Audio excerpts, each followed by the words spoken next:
Orang-orang di alam kubur itu gimana bangunnya saat dia di dunia, aktivitasnya bagaimana, itu kesan yang terbawa ke alam tidurnya, ke alam kuburnya. Jadi kalau masih di dunia alam tidur, kalau masuk alam barzakh, alam kubur. Jadi keadaan kubur itu bergantung sekarang keadaan kita di dunia. Assalamualaikum warahmatullahi wabarakatuh. Alhamdulillahi rabbil alamin. Wassalatu wassalamu ala rasulillahil karimil amin. Nabiyyina Muhammadin wa ala alihi wa sahbihi ajma'in wa ba'd. Faya ahbaballahi wa ahbaba rasulihi sallallahu alaihi wasallam, usi nafsi wa iyyakum bitaqwallahi faqad fazal muttaqun fala tamutunna illa wa antum muslimun. Faqala ta'ala ya ayyuhalladzina amanu taqullaha haqqa tuqatih wa la tamutunna illa wa antum muslimun. Saudara-saudariku, alhamdulillah kembali kita diberikan kesempatan oleh Allah Subhanahu wa taala untuk beraktivitas.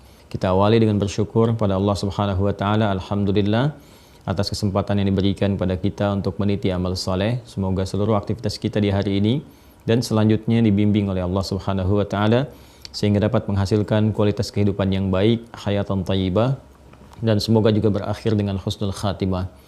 Pun demikian kita bermohon pada Allah Subhanahu wa taala semoga saudara-saudari kita yang berkehidupan sampai dengan detik ini namun belum beriman, dikuatkan jiwa mereka, hati mereka, lisan mereka untuk bersyahadat sebelum wafat kembali kepada Allah. Dan juga tentu kita bermohon pada Allah Subhanahu wa taala semoga para pelaku maksiat dan boleh jadi kita termasuk di dalamnya, dilembutkan hatinya untuk bertaubat dan kembali meniti jalan yang benar yang diridhai oleh Allah Subhanahu wa taala. Karena itu kita mencoba dari subuh ini berikhtiar untuk meningkatkan amal soleh kita, dan di antara ikhtiar terbaik meningkatkan amal soleh adalah menguatkan pondasi amal ini dengan ilmu yang baik. Dan di antara sekian ilmu yang bisa dipelajari, pokok pertamanya adalah yang terkait dengan akidah, untuk memantapkan keimanan kita, merajut kekuatan di dalam jiwa, sehingga dengan kuatnya iman itu maka akan tumbuh amal-amal yang berkualitas baik dan bernilai soleh di hadapan Allah Subhanahu wa taala. Alhamdulillah, di pertemuan kemarin kita telah sampai pada pembahasan pokok iman yang kedua, sub yang kelima sampai dengan keenam, yaitu mengenal malaikat dan beragam tugas yang terkait dengannya. Telah sampai kepada pembahasan malaikat raqib dan atid, atau dengan dua sifatnya raqib dan atid, hadir keduanya, mencatat segala apa yang terkait dengan aktivitas kita, baik perkataan, perbuatan, untuk mengingatkan kita bahwa semua apa yang kita kerjakan diberikan penilaian oleh Allah Subhanahu wa taala, tercatat dengan sempurna dan menjadi saksi terbaik sebagai bekal kita menghadap Allah Subhanahu wa taala. Untuk itu senantiasa kita meningkatkan semangat untuk menunaikan amal soleh sehingga seluruh perbuatan kita dicatat dengan sempurna dan baik oleh kedua malaikat dimaksud. Kemudian ikuti support yang dibisikkan dalam jiwa kita oleh kedua malaikat itu, karena mereka juga disebut dengan hafidhin, yang menjaga kita dalam beraktivitas, tergantung kita menerima atau tidak bisikan dan penjagaan dari malaikat itu mengarah kepada yang baik. Kemudian apa yang dituliskan oleh keduanya kelak akan ditampakkan kepada kita, diminta oleh Allah agar kita bisa membaca, melihat hasil dari perbuatan kita, dan ditampakkan bagi orang baik di tangan kanannya, kemudian bagi orang yang buruk atau tanda-tanda keburukan baginya di akhirat di belakang punggungnya, yang dengan itu menunjukkan bagaimana akhir kehidupannya untuk mendapatkan rahmat Allah Subhanahu wa taala ataupun juga menerima azabnya. Karena itulah kemudian kita mencoba untuk mempersiapkan diri dengan baik, dan sebelum sampai kembali kepada Allah tentunya ada masa tunggu ya, sampai tiba waktunya kita kembali, kita menghadap. Karena itulah kemudian kita akan membahas tentang masa tunggu yang dimaksudkan, di mana kita akan berada setelah kita menyelesaikan misi kita di muka bumi ini dengan sifatnya dunia itu, seperti apa keadaannya. Ini akan kita lanjutkan dalam pembahasan kali ini, membahas tentang dua malaikat penjaga di alam pemisah, di alam tunggu, yaitu yang kita kenal dengan malaikat Munkar dan Nakir. Dari mana nama Munkar dan Nakir itu? Apa tugas keduanya? Seperti apa gambarannya? Pembelajaran kali ini itu yang akan kita coba akan maksimalkan dengan merujuk pada keterangan baik dalam Al-Quran ataupun hadis-hadis Nabi Muhammad SAW. Karena itu saya akan coba kembalikan dulu kepada urutan pembahasan yang telah kita uraikan. Saya akan membuat semacam urutan penomoran supaya memudahkan kita untuk memahami dengan baik, gitu ya. Baik, kita masih ada di simpul yang kedua pada rukun iman, yaitu iman atau mengetahui hal yang terkait dengan malaikat dan ragam-ragam tugas mereka, serta segala hal yang terkait berkelindan dengan fungsi yang kedua ini, iman terhadap malaikat.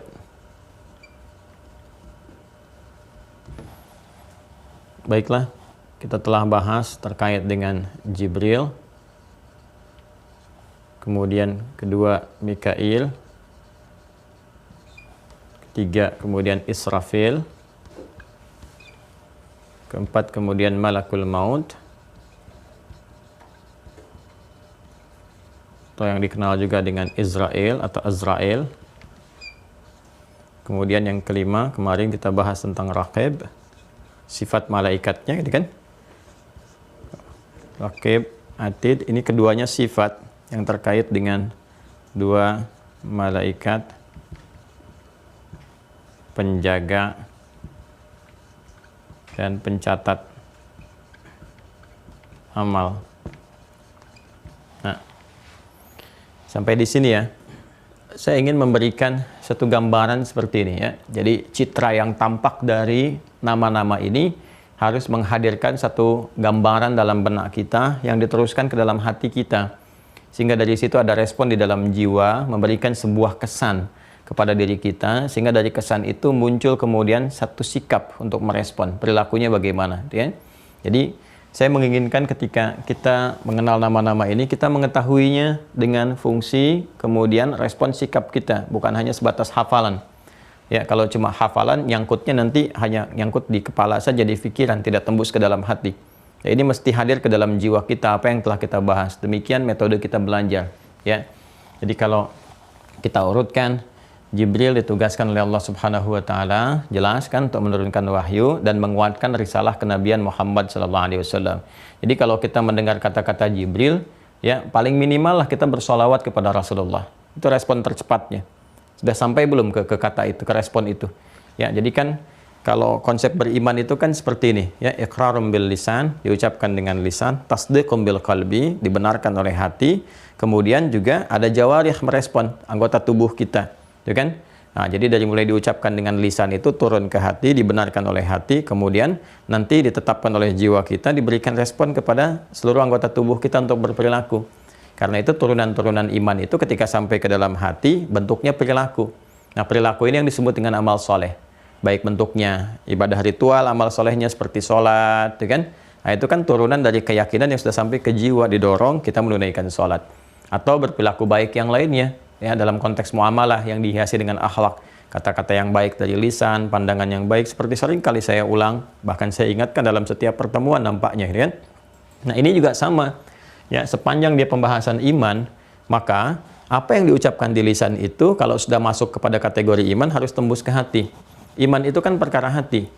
Ya, lisan itu membuka, begitu dibuka sampai ke hati. Demikian. Jadi iman yang benar itu tembus ke jiwa, bukan cuma di lisan. Kalau pembuka saja, itu nanti syarat pertama untuk Islam. Jelas ya? Nanti ada di Quran surah ke-49, ayat ke-14. Ya. Ini pembedanya. Jadi pembedanya saya turunkan di sini untuk dihapus kemudian ya. Quran surah 49, Al-Hujurat ya. Al-Hujurat. Ayat 14. Quran surah 49 Al-Hujurat ayat 14. Ya, ada ayatnya, silahkan dibuka mushafnya.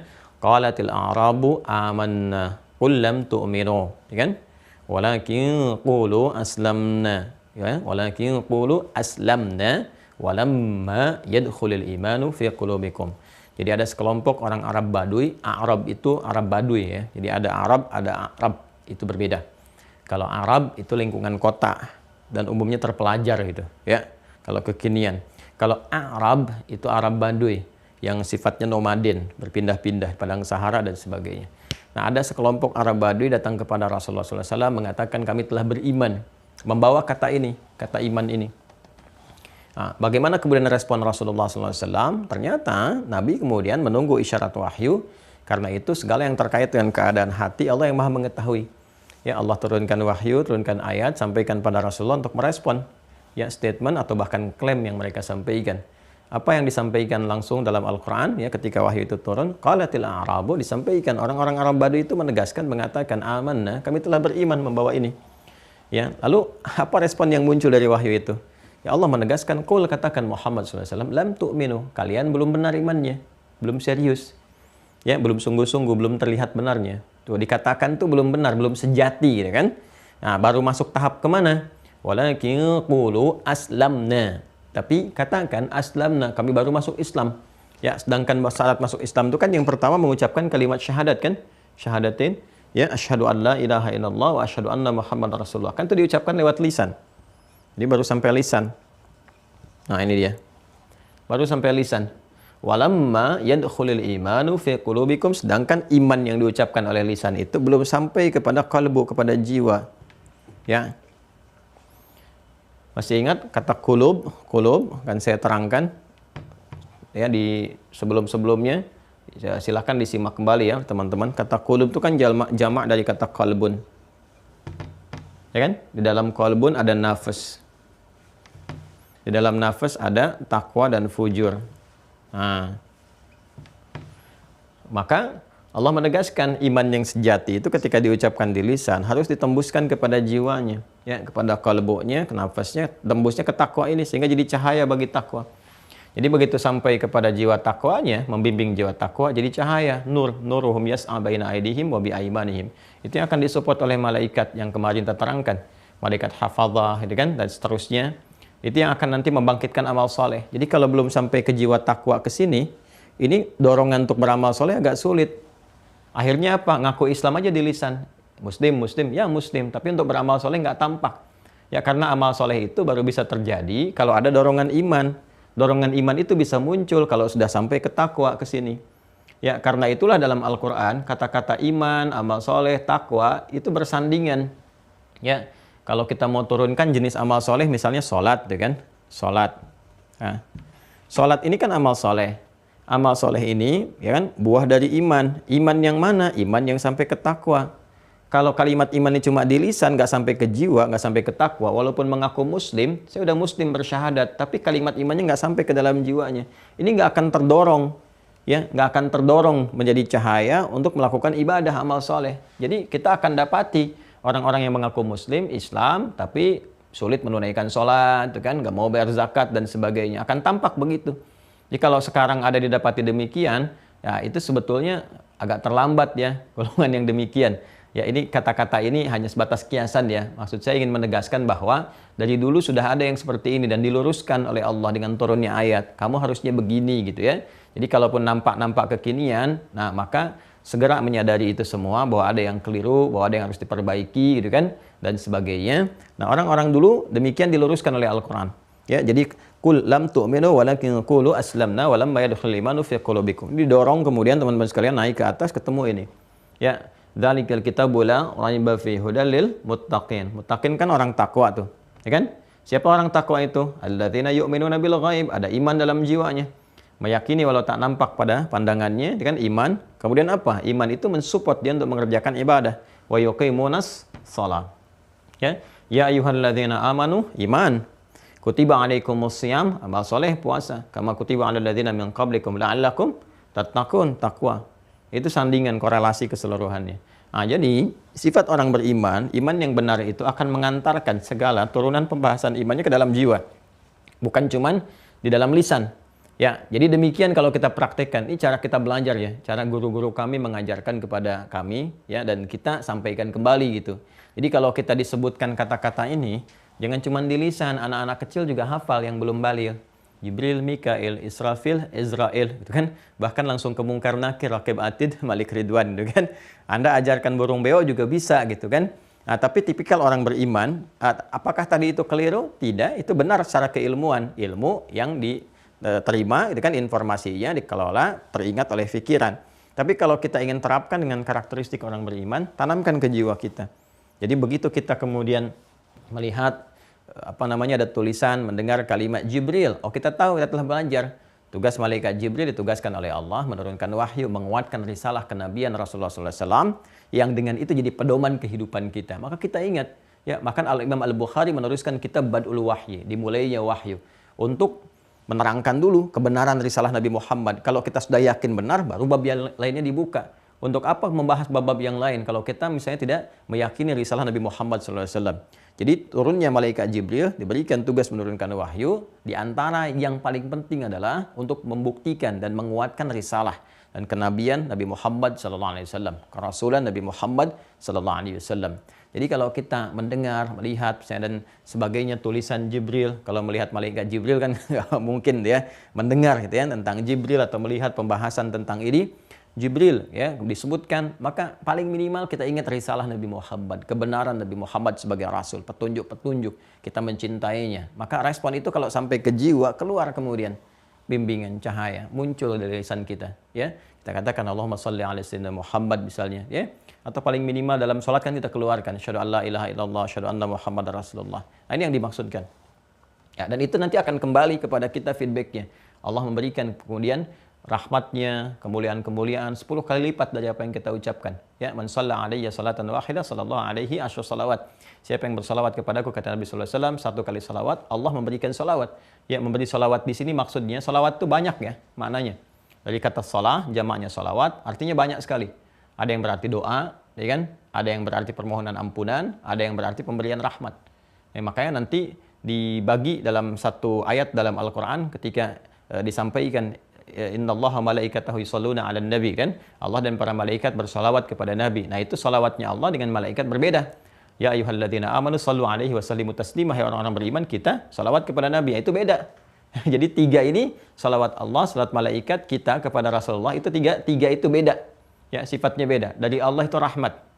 Dari malaikat permohonan ampunan. Dari kita permohonan doa. Yang dengan salawat itu Allah memberikan ya kepada kita lebih baik dari apa yang kita bacakan, artinya berkali-kali lipat.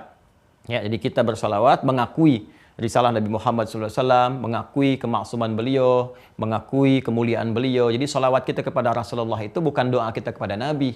Ya, Nabi nggak butuh doa kita gitu kan. Ya, justru dengan salawat kita itu kita mengikrarkan kebenaran risalah Nabi Muhammad, kebenaran rahmat Allah kepada beliau Sallallahu Alaihi Wasallam kan, jaminan rahmat Allah dan keselamatan, kemuliaan, ketentraman, kebaikan kepada Rasulullah. Ya, inna a'tainakal kautsar, kami telah jamin untukmu segala kenikmatan yang banyak dan sebagainya. Itu dengan salawat kita tetapkan itu.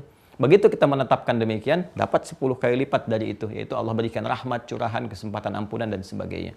Nah, ini mahal ya, modal sedikit kan, ya hasilnya banyak gitu. Modalnya kan dikit. Ya, kenapa nggak kita gunakan setiap hari? Setiap hari coba, saya mau tanya Anda, setiap hari bersalawat berapa kali? Subuh salawat nggak? Siang salawat nggak? Sampai malam tuh, sampai mau tidur, bangun tidur. Ya, sempat salawat nggak? Masya Allah, ini kan murah gitu kan. Dalam artian ringan diucapkan, tapi mahal sekali dapatnya, banyak dapatnya, keuntungannya banyak. Ya, Masya Allah. Jadi kalau dapat pembahasan ini, artinya penguatan risalah. Nah, makanya kan urutannya setelah itu rahmat. Kan? Setelah itu apa? Rahmat. Mikail, kalau disebutkan Mikail, ingat, ini pembawa rahmat, pembawa rezeki, pembawa keberkahan. Artinya kalau disebutkan malaikat Mikail, coba lihat diri kita nih. Ya, apakah masih lekat dengan maksiat atau tidak? Kan di antara rahmat diturunkan kepada orang-orang yang berbuat taat, maka tingkatkan ketaatan kepada Allah. Rajin sholat lagi dan sebagainya. Kan? Lihat kondisi di rumah, hal-hal yang nggak disenangi oleh malaikat, jauhkan. Hal-hal yang disenangi oleh malaikat, dekatkan. Yang tidak disenangi, jauhkan. Yang disenangi, dekatkan. Ya, buka misalnya dengan tilawah Quran, banyakin ngaji dan sebagainya. Itu Masya Allah datang kan. Nah, disebutkan Israfil, ingat bahwa tempat kita bernaung ini begitu kecil, pada akhirnya hancur juga. Ya, itu akan menjadikan kita menjadi proporsional dan seimbang mengelola aset-aset kehidupan supaya diarahkan untuk membantu ibadah. Jadi kalau kita dapat penambahan omset dari usaha, mobilnya jadi bagus, jadi begini, nggak akan terlalu bangga karena tahu akan hancur juga. Jangankan mobil aset sendiri, dunia ini akan hancur juga, alam ini, universe akan hancur juga semuanya gitu kan. Galaksi, planet yang kita lihat bagus, besar, indah, semua hancur, apalagi diri kita. Sehingga ketika disebutkan Israfil, ya kita selalu ingat ya bahwa semua kita sendiri pun akan kembali kepada Allah. Inna lillahi wa inna ilaihi raji'un. Dengan itu maka hidup akan proporsional. Akan ingat itu. Jadi kalau lagi mikir nambah-nambah aset, nambah ini, yang dilihatnya butuh nggak? Kemudian manfaatnya apa? Jangka pendek, jangka menengah, jangka panjangnya apa? Bukan cuma jangka saku gitu kan. Diambil, masuk saku, masuk saku, masuk saku. Ya keluar dari situ pemetaannya apa? Ya, rencana pemetaan ibadah itu kan. Untuk berapa tahun ke depan itu seperti apa? Kalau ada rumah gini manfaatnya apa? Apa jadiin rumah Quran? Ya, untuk tahfidz, apa digunakan untuk A, untuk B, untuk C dan sebagainya. Karena pada akhirnya hancur juga. Ya, kalau Anda simpan barang dibiarkan nggak dipakai hancur juga kan? Dan uniknya sifat dunia itu begitu.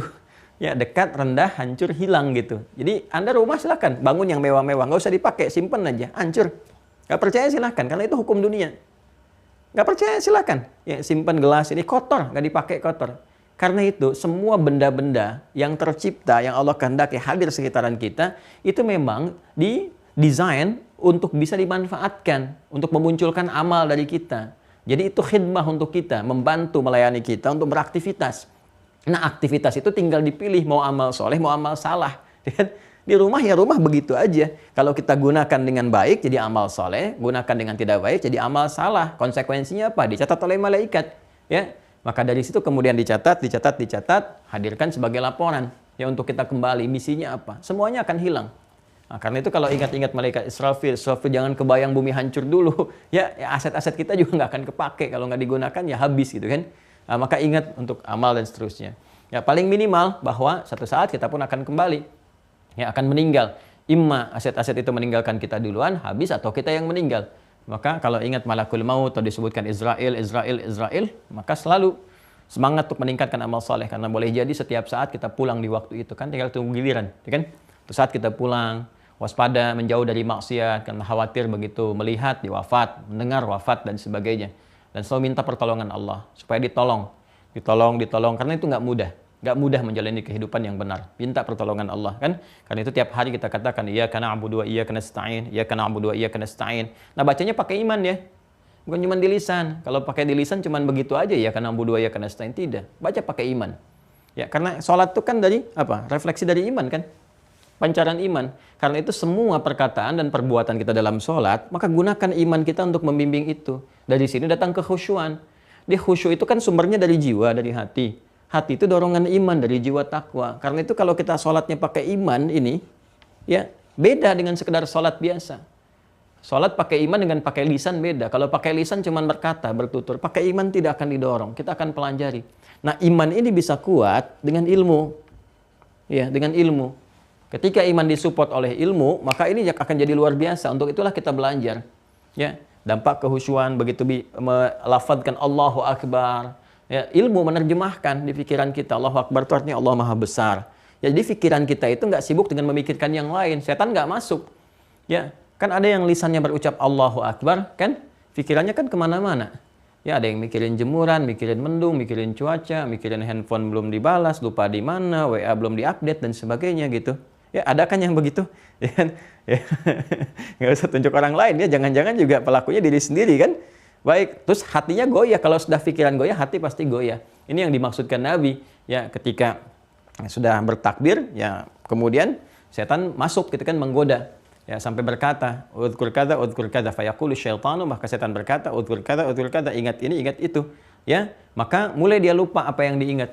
Hatta la yash'urul musalli kam raka'atan yusalli, sampai ada orang sholat gak ingat berapa rakaat sedang menunaikan sholat. Jadi kalau disebutkan kalimat umum sampai ada orang sholat, artinya berpotensi menimpa setiap orang. Termasuk diri kita sendiri, termasuk saya, termasuk siapapun, ada potensi itu. Karena itu butuh khusyuk. Nah, ini supportnya lewat iman. Ya. Nah, dan nanti akan ada kaitan juga dengan ini nih, fungsi kematian dalam sholat. Jadi kalau kita mau sholat tuh ingat menghadirkan kehusyuan. Di antara cara menghadirkan kehusyuan, nanti pas masuk bab sholat kita bahas dan ada korelasi dengan ini, dengan titik keimanan. Karena akan nyambung terus antara fikih, ibadah, amal soleh dengan urutan awalnya akidah, iman akan nyambung. Nanti ada petunjuk-petunjuknya. Jadi di antaranya, kenapa Nabi di antaranya mengingatkan kepada jamaah ketika sebelum sholat, ya, sallu salatul muwadda'. Ya, sholatlah kalian kalau pengen khusyuk, rasakan sebagai sholat terakhir yang kita lakukan, perpisahan. Kita kan nggak tahu, ya mungkin di sholat ini kita berakhir dan sebagainya. Itu gambaran isyarat dari Quran surah kedua Al-Baqarah ayat 45 sampai 46. Ya, wasta'inu bis-sabri was-salah wa innaha lakabiratun illa 'alal khashi'in. Siapa orang khusyuk itu? Alladzina yadhunnuna annahum mulaqu rabbihim wa annahum ilaihi raji'un. Itu orang yang menguatkan pada jiwanya, boleh jadi dia berjumpa dengan Rabbnya dan mungkin pada saat dia akan wafat. Ya, jadi mengingat kematian sebelum sholat juga, menghadirkan mungkin di sholat terakhir itu menambah kehusyuan. Tapi ada ilmunya juga. Ada ilmunya gitu kan. Ya, supaya nanti yang baca ayat surga malah nangis ya, baca ayat neraka malah diam gitu kan. Nah, itu ada ilmunya juga. Ya, dengan cepat kemudian setelah kita mengetahui ini sadar, sampai sini aja, sampai 4 nih kalau kita paham, tulisin aja. Ya, Misalnya di rumah tuh sampai paham. 1, 2, 3, 4. Itu kalau kita tuliskan di pintu-pintu misalnya atau ini urutan sampai ini aja, itu akan menjaga diri kita. Kalau kita paham ilmunya. Ya. Apalagi diberikan nama anak misalnya. Dia kasih nama anak Jibril, Mikail, Israfil dan sebagainya. Ya, ini kalau kita tuliskan ya di rumah. Terus kita belajar tahu ilmunya ini. Sampai di situ aja kejaga diri kita. Kejaga, ya. Nah, apalagi kemudian kita teruskan nih. Ya, 2 malaikat penjaga dan pencatat, Raqib Atid. Ya, disebut Raqib Atid aja kalau kita paham, tuliskan Raqib Atid. Ya, di buku catatan kita misalnya kan, kita punya catatan nih, tuliskan, "Hei, catatan kamu tidak akan lebih rapi daripada Raqib dan Atid." Kita baru tuliskan Raqib Atid aja kita mengerti, oh ada bisikan jiwa. Jadi kalau kita mendapatkan bisikan kebaikan, cepat siap-siap sholat, cepat begini, zakat cepat keluarin, begini dan sebagainya. Ya, mau berjalan kepada sesuatu itu nggak manfaat. Nah, itu kita kalau mengerti sudah belajar bab ini, kita tahu, oh malaikat sedang bisikan saya. Ya, Allah sedang bimbing saya lewat itu. Saya akan dicatat gitu. Itu akan menjaga kita. Makanya hafidhin tuh disebutnya hafidhin, malaikat hafadzah, malaikat penjaga. Jadi cukuplah manusia kalau benar belajar ini aja nih yang Raqib dengan Atid, itu akan terjaga. Terjaga dari perbuatan maksiat dan selalu tersupport untuk berbuat taat. Ini poinnya. Nah, ini yang saya inginkan teman-teman, dan ini yang kita inginkan, dan ini yang disupportkan oleh Al-Quran, oleh hadis-hadis Nabi SAW. Jadi seperti ini kita belajar. Rukun iman itu baru bisa terlihat ya, dan terasakan kenyamanannya, terlihat bagaimana manfaatnya, kalau kita praktekkan dalam kehidupan. Jadi kalau cuma jadi bab hafalan, ya selesai di pembelajaran, ujian tuntas beres gitu. Nah, ini yang kebanyakan terjadi di sistem pembelajaran. Sedangkan Nabi saat mengajarkan ini, kan dengan prakteknya. Ya, dengan ujian, dengan macam-macamnya. Makanya 13 tahun bab akidah itu di Mekah. Dan jadinya luar biasa. Begitu jadi, kemanapun, Masya Allah. Jadi apapun tuh. Kan sahabat-sahabat Nabi itu 12.000 orang kan fase Madinah itu. Ada yang jadi panglima, ya, jadi birokrat, diplomat, jadi macam-macam, ya, jadi pebisnis, jadi semua. Dan dahsyatnya ini terjaga gitu. Ya, nah, kita udah puluhan tahun beriman tuh. Ya, sahabat Nabi kan fase Mekah dari nol kan. Ingat dari nol loh. 13 tahun waktu dibutuhkan. Nah, kita baru lahir udah beriman, dirawat, bahkan dari kecil belajar, menghafal, bahkan hafal rukun iman, rukun Islam, macam-macam. Saya sekarang 37 tahun, itu kan Anda mungkin sudah ada yang 40, 50, 60, atau sama, atau di bawah itu, dan sebagainya. Itu udah puluhan tahun. Ya, harusnya kita ada percepatan nih. Karena basicnya sudah ada. Kalau udah ada basic, tinggal tambah ilmu, tinggal kuatin. Hanya perkaranya, tanamkan nggak dengan kuat tuh dalam jiwa kita. Ya, tertanam kuat nggak? Sekarang butuh kita menguatkan. Udah dikuatkan betul tanpa ragu, udah nggak usah ragu. Atau meninggal juga besok lusa itu kan, kalau sudah tiba waktunya.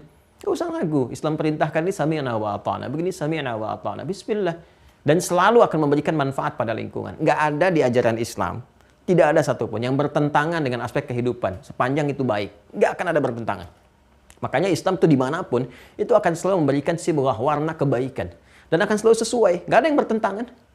Silahkan cek. Ya, ada larangan korupsi, Islam melarang tuh korupsi, larangan tuh berzina, larangan macam-macam, ya, dan sebagainya gitu. Ya, jadi tenang, nyaman gitu, dan pasti ada kemakmuran. Ya, cuma kitanya harus tambah pede. Nah, pede itu perkaranya iman. Kalau imannya semakin menguat, pede tampil kita. Ya, itu jadi persoalan kan banyak orang Islam yang tidak pede dengan keislamannya. Yang paling celaka kan yang justru menyoal agamanya sendiri. Itu yang paling bermasalah gitu kan. Ya. Orang bodoh yang tidak tahu dirinya bodoh dan ngajak orang lain bodoh. Nah, itu kan golongan kelima. Orang pintar yang tahu dirinya pintar, kan? Orang pintar yang tidak tahu dirinya pintar, orang bodoh yang tahu dirinya bodoh, masih mending bisa belajar. Orang bodoh yang tidak tahu dirinya bodoh, dulu masih 4. Sekarang ada yang kelima, orang bodoh tidak tahu dirinya bodoh dan ngajak orang lain bodoh. Itu kelima. Ah, itu 2 tahun lalu tuh. Ternyata setelah 2 tahun, saya tahu ada yang keenam. Orang bodoh, nggak tahu dirinya bodoh, ngajak orang lain bodoh dan nekat. Itu ternyata ada yang keenam. Ya, selalu ingat ya, pintar itu anugerah, bodoh itu pilihan. Ya. Yuk, kemudian selanjutnya, nah ini dia. Setelah ini selesai, dicatat. Kan kita kemarin sudah berbicara tentang bagaimana seluruh amalan kita dicatat. Ya kan? Ada kitabnya, dipertanggungjawabkan, akan ditunjukkan kepada kita sekecil apapun. Ya, wa may ya'mal mithqala dzarratin khairan yarah wa may ya'mal mithqala dzarratin syarran yarah. Gitu kan? Iqra kitabaka kafa bi nafsika al-yawma 'alaika hasiba dan sebagainya. Nah, semua ini akan berlangsung setelah kehidupan ya dunia kita atau risalah kita sebagai khalifah di bumi selesai. Begitu risalah kita, ya, risalah manusia sebagai khalifah, saya telah terangkan makna khalifah. ya, yang saling menggantikan, membangun kemakmuran, kesuksesan baik dalam ibadah, muamalah dan sebagainya. Ini selesai, tertuju kepada alam terakhir, ya, yang tidak ada perpindahan lagi. Kalau di dunia kita masih bisa pindah-pindah sini ke sini ke sini ke sini, ya, dengan syarat-syarat tertentu. Kalau udah ke alam ini sudah puncaknya di situ aja. Ya, ini puncaknya. Nggak ada alam lagi setelah ini untuk kehidupan kita manusia. Maka ini yang terakhir. Nah, maka disebut hari yaumul akhir, sifatnya tambah ta, disebut dengan akhirah. Maka di sini puncaknya, imma mendapatkan rahmat Allah berupa surga, jannah, kan? Jannatun na'im. Ya, atau di sini ada azab, ada ancaman berupa an-nar, dan kita berlindung kepada Allah dari yang demikian. Ya, maka sebelum sampai ke sini, di alam di sini dihisab, dikumpulkan kita, mahsyar itu dikumpulkan, ya, mahsyar. Ya, husyara, ada surat al-hasyr, surat pengumpulan. Mahsyar tempat perkumpulan. Ya, karena kita sering bilang tempat luas itu padang, kita bilang padang mahsyar, gitu kan? Ya, jadi tempat perkumpulan luas, bukan di Padang, bukan di Sumatera Barat, ya. Jadi tempat yang luas untuk dikumpulkan. Nah, di mahsyar di sini. Nah, sebelum tiba ke sini, ya, dikumpulkan untuk dihisab. Nah, masuklah ruang tunggu dulu, waiting list, yang memisahkan antara dua alam. Ya, alam yang terkait dengan akhirat ke sini, dengan alam yang terkait dengan dunia di sini. Ya, dunia. Ini yang pertama, al-ula, ya kan? Yang kita jalani. Ya, kemudian ini puncak akhirnya. Ya, di surah Ad-Duha kan ada walal akhiratu khairul laka minal ula. Walal akhiratu khairul laka minal ula. Jadi ini akhirat puncaknya, ini yang pertama yang kita jalani untuk beraktivitas di sini. Nah, sebelum masuk ke akhirah ini, nanti ada pembatas. Nah, di antara keduanya. Yang tidak menyatukan dan tidak terlihat pembatas ini. Jadi nggak ketahuan oleh kita, gitu kan? Nggak kasat mata, ya, nggak kelihatan dengan jelas dan sebagainya gitu. Tapi memisahkan dua ini. Sesuatu yang memisahkan, pemisahnya nggak kelihatan. Ya, dan tidak menyatukan dua hal itu, ya, yang berbeda, itu disebut barzakh namanya. Barzakh. Ya. Bainahuma barzakhul la yabghiyan fa bi ayyi ala'i rabbikuma tukadziban. Demikian di surah Ar-Rahman yang biasa kita bacakan. Ya, di antara dua arus air itu, gitu kan, ketika keduanya bertemu dari sungai A, sungai B atau dua sumber air bertemu, masuk ke lautan, begitu bertemu, ya, itu tidak menyatu, seakan seperti ada pemisah. Dan yang menarik, ikan-ikannya pun punya karakter tersendiri. Ada yang nggak bisa masuk ke sini, di sini aja balik sini. Itu masya Allah, ya, satu ayat itu dibuktikan sekarang secara ilmiah tuh. Ya, ada yang videoin macam-macam gitu. Saya tuh kadang-kadang suka sering kali bertanya gitu ke dalam jiwa kita, memohon kepada Allah, ya Allah, kurang jelas apa lagi nih tanda-tanda kebesaran-Mu, ya. Kurang jelas apa lagi kebenaran risalah Al-Quran. Kan kalau kita cari di kitab manapun gak ditemukan. Dari mana sih seorang nabi, seorang rasul, ya, yang berkehidupan di tempat yang sangat di lembah gitu kan, sangat tidak muncul pengetahuan, jauh dari peradaban macam-macam kan. Terlokalisasi di lingkungan lembah saja, akses pengetahuan itu terbatas sifatnya. Kok bisa mengatakan di lautan itu, ya, ada dua arus air yang kemudian bertemu, tengah-tengahnya itu nggak bisa menyatukan, ada pembatas yang nggak kelihatan. Dari mana taunya, dari mana sumbernya? Dan itu bukan satu dua gitu kan, tapi banyak hal yang dikisahkan tentang bagaimana Fir'aun ditenggelamkan, tentang bagaimana kejadian di alam rahim, dan semua dibuktikan sekarang, termasuk pembahasan sesakala kemarin. Saya kadang-kadang suka sering gitu kalau malam kita merenung, ya Allah, ini manusia kurang apa lagi sih yakin dengan Islam, kurang apa lagi dengan kebenaran Al-Quran, kurang yakin apa lagi. Terus yang udah beriman kurang iman apa lagi? Apa nggak bisa takut dan apa nggak bisa merasa terancam dengan kematian, dengan hisab, dengan macam-macam? Kok belum yakin juga, belum bisa nangis juga, belum bisa sujud juga, gitu kan? Belum bisa khusyuk juga. Itu baru satu ayat tuh, teman-teman sekalian nih. Ya, saya yakin sih, demi Allah saya katakan yakin saya. Kalau orang-orang yang belum beriman, saya selalu katakan belum dengan berharap beriman, kan? Mereka baca aja ayat Quran, tunjukin. Ya, ada satu aja mereka baca, terus lihat gitu fenomena. Dia bandingkan dengan yang lain, kitab-kitab lain dan sebagainya. Pasti demi Allah saya katakan, dia akan menemukan kebenaran. Ya, setelah satu itu baca lagi yang lain, tentang Fir'aun, bagaimana Maurice Bucaille itu menemukan ini dan itu, tentang sesakala bagaimana NASA yang membuktikan dan sebagainya gitu. Itu demi Allah yang jadi satu ayat yang sangat luar biasa. Karena itu saya katakan pada teman-teman sekalian, ini eranya butuh penyesuaian dalam kita menampilkan dakwah. Setiap kita itu punya potensi, bahkan juga punya satu kewajiban bagi diri kita pribadi untuk berdakwah. Ya, dakwah sesuai dengan porsi masing-masing. Suami kan ke istri dakwah, ke anak-anak dakwah. Dakwah itu kan mengajak kepada kebaikan. Itu bagian dari amal saleh.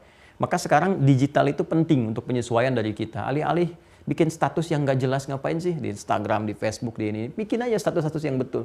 Satu ayat hari ini. Ya, Anda bikinkan satu ayat tuh, marajal bahraini yaltaqiyan, itu kan? Bainahuma barzakhul la yabghiyan, fa bi ayyi ala'i rabbikuma tukadziban. Terus video yang di YouTube tuh tayangin yang nggak nyambung itu dua arus macam-macam, tampilkan itu kebenaran risalah Islam. Ya, tentang sasakala, majukan satu aja surah Al-Haqqah surah 69 itu. Ya, ayat 13 sampai dengan 14. Begitu Anda tampilkan satu ayat aja, terus munculkan riset dari NASA-nya macam-macamnya gitu. Yang telah terbukti kebenarannya. Nah, ini kan sangat luar biasa. Nah, ini di barzakh namanya. Barzakh ini kenapa disebut alam barzakh? Kan alam barzakh kan? Ya kan? Ya, kita nggak nyebut lokasinya kan, tapi nyebutnya alam. Ya, alam itu kan begini. Ya, alamun. Ya kan? Ingat ya, bukan alimun, alamun. Dan ada alamun, ada alamun, ya, seperti ini. Alam itu kan seakar, ya, dengan kata apa? Seakar dengan kata alima, dengan kata alamah.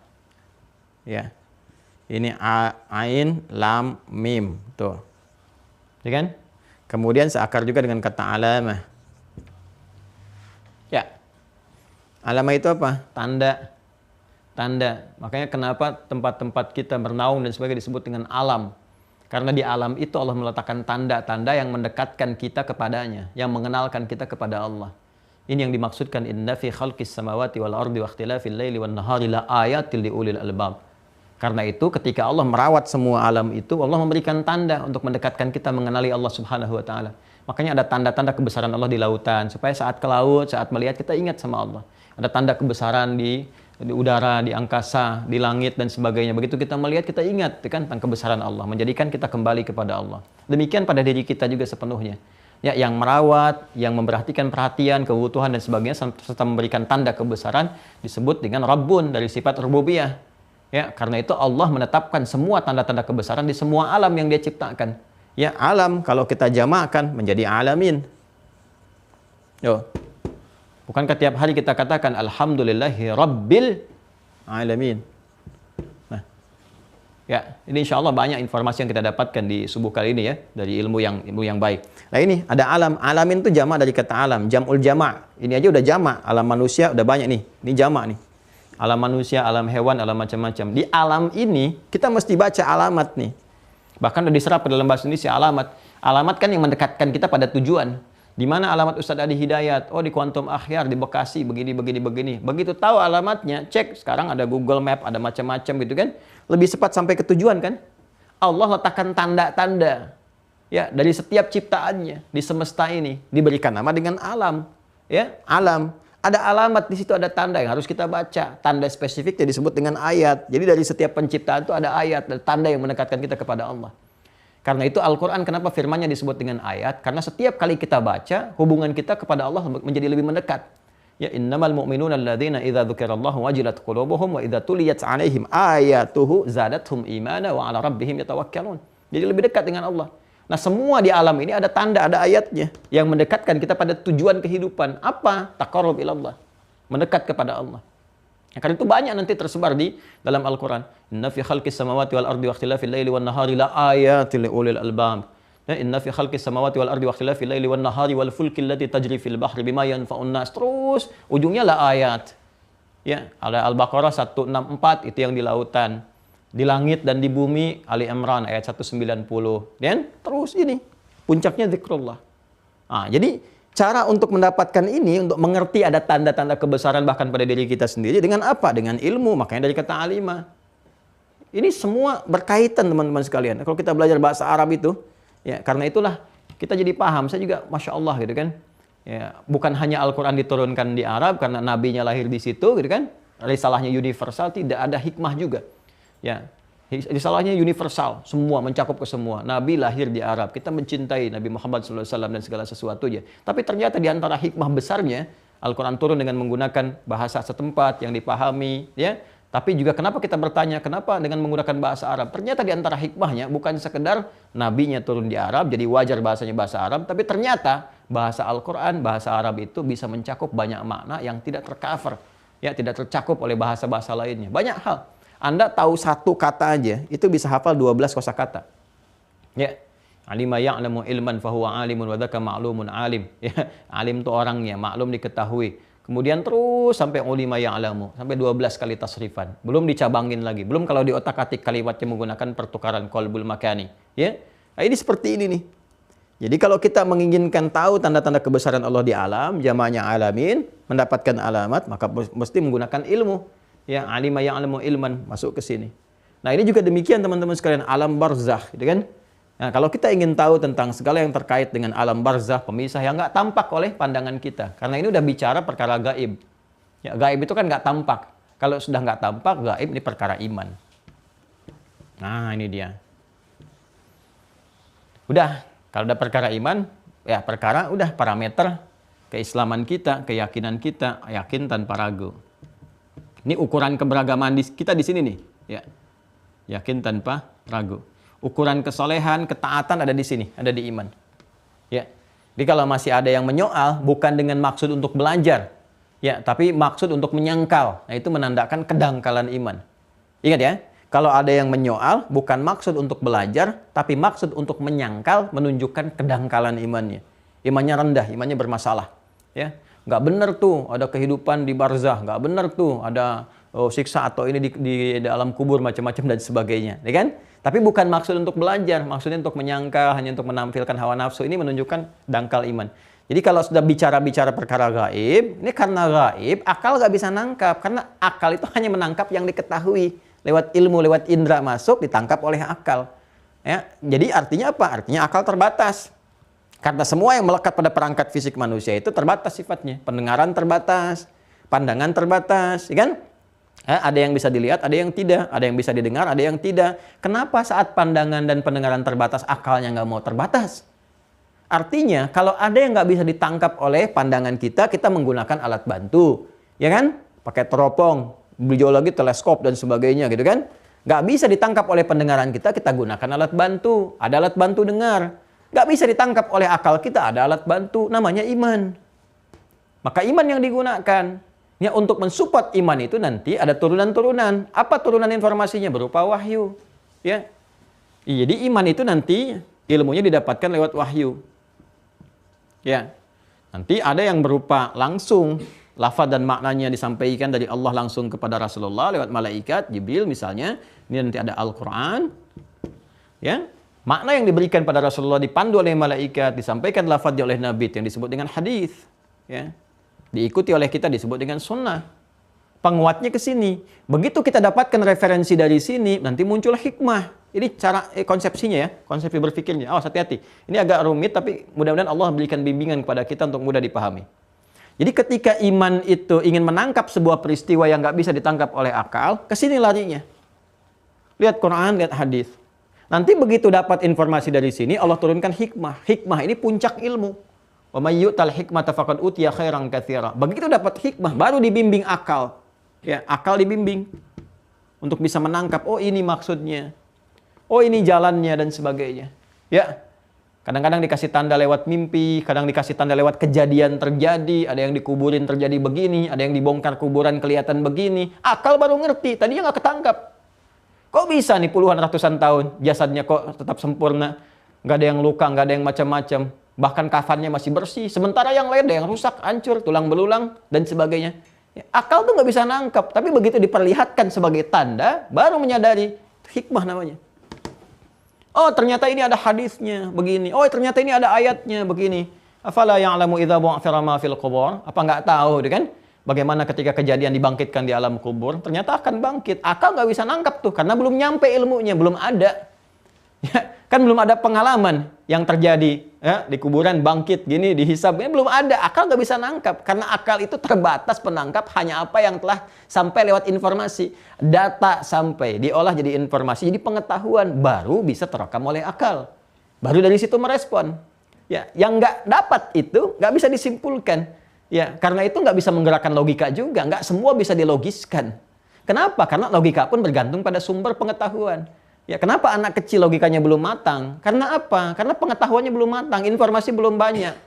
Ya, dan tidak mendorong pengalaman dia dan tidak melatih. Karena itu semakin banyak pengetahuan, semakin banyak masuk terlatih, akal jadi tajam. Ya, karena itu bahan untuk akal itu pengetahuan. Iqra, baca, tilawah, memahami, riset, macam-macam itu untuk mensupport dia berpikir kuat. Nah ini harusnya yang seperti ini dipahami dengan jelas. Saya tuh kadang-kadang suka nggak paham gitu ya untuk sementara orang. Kalau urusan dunia tajam sekali akalnya. Tapi untuk urusan akhirat dengan logika yang sama, yang sangat sederhana, nggak bisa dipakai. Gitu kan? Dan sebagainya. Jadi ini cara berpikir yang harus kita pahami. Ya. Nah termasuk kalau sudah perkara-perkara iman, apa itu perkara iman diantaranya yang dibahas oleh iman? Gaib, alam gaib. Ini udah sulit bagi akal menangkap. Ya, sulit bagi akal menangkap. Anda mau sampai gimana, mau sampai batuk, sampai bersin, sampai macam-macam, nggak akan bisa nangkap. Gitu. Mau belajar sekuat-kuatnya juga. Nah, ini karena perkara apa? Perkara gaib. Ya. Lalu kenapa Ustadz Allah tidak menjadikan itu dipahami aja untuk menunjukkan kuasa Allah? Bahwa nggak ada semua bisa dikuasai oleh manusia. Kita cuma sedikit, menyadarkan kita sedikit ilmu. Jangan sombong, ya jangan terlalu merasa paling benar, jangan terlalu merasa paling hebat dan sebagainya. Tidak, ada hal-hal di luar itu yang nggak bisa kita jangkau untuk menunjukkan kuasa Allah Subhanahu Wa Taala. Lalu Allah berikan tanda kepada kita, tangkap lewat ini. Nah, karena ini masuk perkara gaib yang nggak kelihatan oleh kasat mata kita seperti apa perkaranya. Taunya hanya fisikal aja, disimpan, dikuburkan dan sebagainya, gitu kan? Nah, setelah itu yang terjadi apa kita nggak tahu. Nah, karena kita tidak tahu perkara ini, setelah kita berusaha beramal, dicatat dan sebagainya, pindah ke alam waiting list ini, alam barzah pemisah yang memisahkan antara dunia ula dengan akhirat, gitu kan? Di situ ada apa? Nah, maka di sini kita penting merujuk ini kembali ke sini konsepsinya yang tadi saya terangkan di awal. Maka sepanjang tidak tertangkap oleh akal, kita ke sini dulu. Lihat di Quran, lihat di hadis, maka nanti datang hikmah membimbing akal kita untuk menyiapkan persiapan terbaik apa untuk menyongsong kehidupan di alam gaib, yaitu di alam barzah, alam pemisah, alam waiting list. Kita masuk waiting room dulu. Listnya ada nih, kita nih, list. Waiting list itu kita sekarang udah masuk untuk waiting room nanti, ya, ruang tunggu. Ruang tunggunya sekatnya nggak kelihatan. Nah, di sini karena sudah berakhir kehidupan, nafas kembali. Ya, saya tunjukkan prosesnya. Bismillah. Mudah-mudahan dipahami ya. Ya, untuk menuju ke alam pemisah ini, ya kan? Maka kita akan mengalami satu kejadian seperti tinta spidol juga mengalaminya, boleh habis kuota penulisannya. Ini juga sama, Quran surah ketiga Ali Imran ayat 185, ya kan? Kembali ke fungsi yang ini. Kullu nafsin dha'iqatul maut. Ingat ya, bahasa Qur'annya, ingat bukan kullu ruhin, tapi kullu nafsin. Ya, kullu nafsin, bukan kullu ruhin. Roh itu sumber kehidupan, sudah masuk. Tapi kalau sudah masuk ke dalam tubuh, roh itu juga akan mensupport amalan dengan dua potensi, takwa dan fujur. Jadi, pertama, ini nafas. Ya. Ini roh masuk ke dalam fisik, al-jasad. Ya. Wa idh qala rabbuka lil malaikati inni khaliqum basharan min salsalin min hama'in masnun fa idza sawaituhu fisik jasad wa nafakhtu fihi min ruhi, roh masuk ke dalam jasad. Ya kan? Begitu roh masuk ke dalam jasad dia berubah menjadi nafas. Ya, karena sudah membawa dua potensi amalan yaitu takwa dan fujur. Yang ini tadi Quran surah 15 ya, ayat 28 sampai 30. Nah, kemudian ini membawa takwa dengan fujur. Quran surah ke-91 ayat 7 sampai 10. Wa nafsi wa ma sawwaha fa alhamaha fujuraha wa taqwaha. Ya kan? Karena sudah membawa ini dan sudah saya terangkan berkali-kali, ini support untuk beraktivitas, ya kan?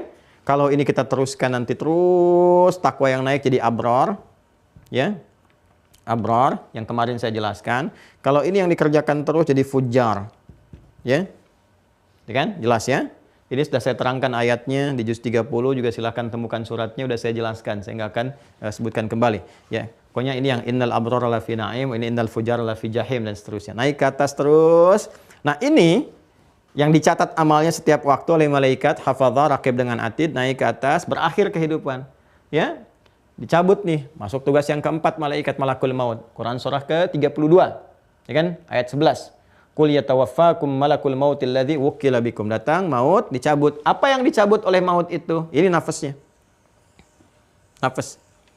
Quran surah ketiga ayat 185. Kullu nafsin dha'iqatul maut. Nafsi. Kalau dicabut nafasnya berarti ini ikut nih hasil dari pekerjaan kita. Sudah, begitu ini dicabut, selesai tugas yang ini. Ya, rakib dengan atid, selesai. Nah, maka ini keluar, tersisa jasad fisik kita. Dalam keadaan jasad fisik kalau keluar, nah ini sudah ilmunya lain lagi. Gimana roh saat dicabut, nanti kita masuk ke aspek itu setelah kita menyelesaikan yang pembahasan-pembahasan ini. Ya. Nah, sekarang tersisa jasad kan, rohnya sudah keluar, jasad pun bagaimana kemudian itu ditetapkan, disimpan seperti apa gambarannya. Maka masuk nanti ke bab jenazah, ya kitabul janaiz. Bagaimana kemudian sebelumnya ditalkin, diselesaikan, dimandikan, dikafani, disolatkan, dan seterusnya. Maka ini yang akan nanti disimpan di waiting room. Kita masih waiting list. Ya. Waiting room di alam barzah. Nah, disimpan, ditutup, sampai tidak nampak lagi jejaknya dalam beraktivitas. Nggak kelihatan lagi, sudah. Nah, itu disebut dengan kubur namanya, sifatnya. Ya, kata dasarnya kobara. Kata kerjanya, verbnya kobara. Kabara. Fi'il mudhari'nya bisa yakburu, bisa yakbiru. Kabara yakbiru, kabara yakburu. Ya, kabara itu menutup sesuatu atau menyembunyikan sesuatu, disembunyikan, menyembunyikan sesuatu sehingga nggak nampak lagi jejaknya. Nggak nampak lagi bekas-bekasnya. Itu dalam bahasa Arab disebut dengan kabara. Keadaannya disebut dengan kubur. Alam barzakh dinamai juga dengan kubur. Ya. Untuk menunjuk kepada jejak fisiknya. Kenapa disebut dengan kubur? Karena di tempat itu kita ditutup, ya, seakan seperti disembunyikan jasadnya dalam bahasa kiasan, ya. Ditutup sehingga nggak nampak lagi jejak-jejak aktivitasnya. Ya, nggak ada jejak kaki lagi, nggak ada jejak pembicaraan lagi, nggak ada jejak aktivitas dan sebagainya. Ya, maka berada di sini, di alam kubur ini. Jelas ya? Maka disebut alam pemisahnya, fungsi pemisahnya disebut dengan barzakh. Ya, keadaan di dalam dengan tempatnya disebut dengan kubur. Nah, ini sudah melekat dalam bahasa kita dan menjadi bahasa Indonesia, kubur. Di mana dikuburkan, kuburannya di mana dan sebagainya. Ya. Nah, jadi kalau disebutkan dengan kubur, itu sebetulnya makna yang disampaikan adalah sudah orang ini sudah selesai kehidupan dunianya, sudah nggak ada nampak jejak aktivitasnya lagi. Ya. Makanya kalau misalnya kita mendengar kata-kata kubur, kuburan, ya, sebenarnya dari bahasa Arab. Makna yang ditangkap bukan sebatas, maaf, orang yang dikubur di situ. Artinya sudah selesai, dimakamkan di situ. Bukan. Di antara maknanya, betul secara fisikal dia dikubur di situ, dimakamkan di situ. Tapi secara maknawi itu memberikan kesan kepada diri kita. Kalau orang sudah begitu artinya hilang jejak aktivitasnya. Selesai urusan dunianya. Nggak bisa lagi beramal. Nggak ada lagi yang lain-lain. Jadi kalau kita ingat kuburan, ya balikan ke diri kita feedbacknya. Suatu saat saya akan selesai. Jejak amal saya selesai. Jejak langkah saya nggak akan ada lagi. Ya. Jadi kenapa disebut alamnya alam kubur, tempatnya dengan kubur atau kuburan dengan bahasa kita, untuk memberikan kesan bahwa di tempat itulah kemudian, ya kan, manusia yang telah wafat ini kemudian disimpan, ditutup, selesai. Dan dalam keadaan itulah dia nggak bisa meninggalkan jejak kehidupan lagi, ya artinya nggak bisa berpijak lagi, beraktivitas lagi dan sebagainya. Selesai semua dengan apa yang telah dia kerjakan saja dan tercatat dalam amalan yang didokumentasikan dengan sempurna oleh rakib dan atid. Nah pertanyaannya, saat ditempatkan di kubur ini, apa yang terjadi di dalamnya? Ya kan? Ini, apa yang akan kita ulas? Apa yang terjadi di sini? Ini kan akal belum bisa nangkap. Karena nggak ada referensi satupun yang pernah sampai kepada kita suasana kuburan. Kan belum pernah ada orang yang dikubur benar-benar meninggal, kuburan, terus kasih informasi ke kita sehingga jadi bahan pengetahuan. Pedoman berkehidupan di kuburan misalnya kan. Pedoman menata cahaya di alam kubur. Saya pengen ngambil jurusan kelistrikan buat di alam kubur nata, kalau gelap-gelap banget bisa ini. Saya ngambil jurusan arsitek ya. Arsitek tapi spesialisasi kuburan supaya nanti di dalam kubur bisa luasin dikit, tata kelolanya bisa lebih bagus. Nggak ada. Belum ada sampai sekarang. Mana kampus yang menerangkan tentang jurusan kuburan? Nggak ada. Ya arsitektur pekuburan nggak ada. Jurusan penerangan kuburan nggak ada dan sebagainya. Kenapa? Karena akal belum nyampe. Karena itu jangan dipaksain akal menilai sesuatu yang memang nggak nyampe ke sana. Udah tahu terbatas pengen dibahas. Kalau pengen tahu iman dulu Joni. Nih iman, angkap ke sini baru dapat info. Karena infonya hanya ada di sini. Ya untuk bisa menguatkan akal maka kita cek. Ya. Afala ya'lamu idza bu'athara ma fil qubur? Enggak tahu enggak apa kejadiannya akan terjadi setelah dibangkitkan dari kubur. Keadaan di kubur seperti apa dan sebagainya. Nah, kita baca keterangan yang sampai Dari referensi-referensi, ya. Kalau kemarin kita banyak sajikan di Al-Quran, ya. Sekarang kita banyak sajikan dalam hadis. Hadis Nabi SAW untuk menjelaskan ayat-ayat dalam Al-Quran. Baik, tadi sudah saya sampaikan ayat-ayat, sekarang kita referensikan dengan hadis sehingga lebih luas ya wawasan kita. Dan nanti kita akan menyadari bahwa semua informasi ini Anda hanya akan dapatkan dalam Islam. Ya, tunjukkan kepada saya pembahasan-pembahasan di kitab manapun yang detil menerangkan tentang kubur. Dan sebagainya, nanti kita akan lihat di mana tunjukkan. Ya, jadi dengan itu kita balik bertanya, butuh apa lagi sih pembuktiannya tentang kebenaran Islam gitu? Ya, selanjutnya kita mulai ya. Kita belajar hadis, nih saya sudah siapkan ada beberapa kitab hadis. Sekarang kita masuk ke Al-Bukhari dulu ya. Ambil ini yang derajat tingkatan paling sahih. Ini saya gunakan ya, kitab Al-Bukhari-nya. Ini yang tanpa syarah. Ya, yang syarah juga saya punya, tapi nggak kita gunakan dulu untuk memudahkan pembahasan. Kita beri contoh, tetap kita beri contoh. Bismillah. Kita ambil yang pakai syarah misalnya. Ini yang Al-Bukhari ada 2 ini. Ini yang syarah Muslimnya Nawawi. Baik.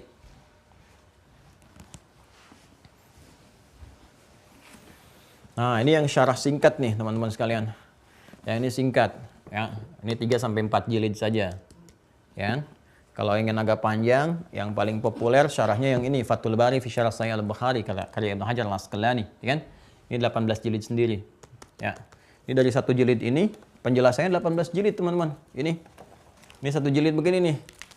Ditulisnya oleh Imam Al-Bukhari 16 tahun. Setiap tulis 1 hadis, salat dulu untuk mendapatkan taufik dari Allah. Salat ditulis di Mekah, selesai di Madinah. Dan beliau menulis ini sebagai hujjah bertemu dengan Rasulullah. Jadi menyiapkan bekal terbaik sebelum kembali kepada Allah dan ingin berjumpa dengan Rasulullah. Bekalnya nulis ini.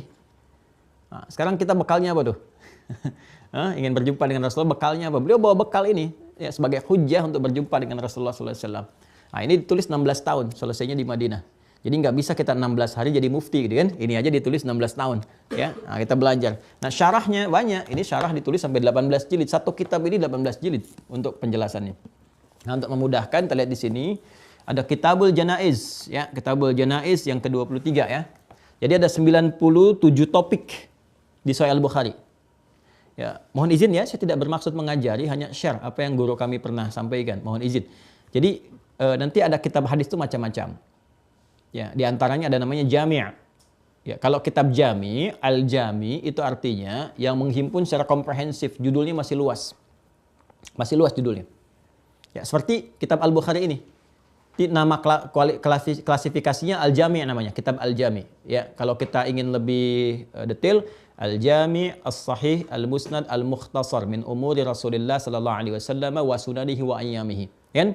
Kitab ini berisi bab yang luas pembahasannya, ya, yang singkat, yang padat, yang tersambung semua referensinya kepada Rasulullah, berisi kegiatan-kegiatan Nabi dan juga kegiatan hariannya selama 24 jam seperti apa.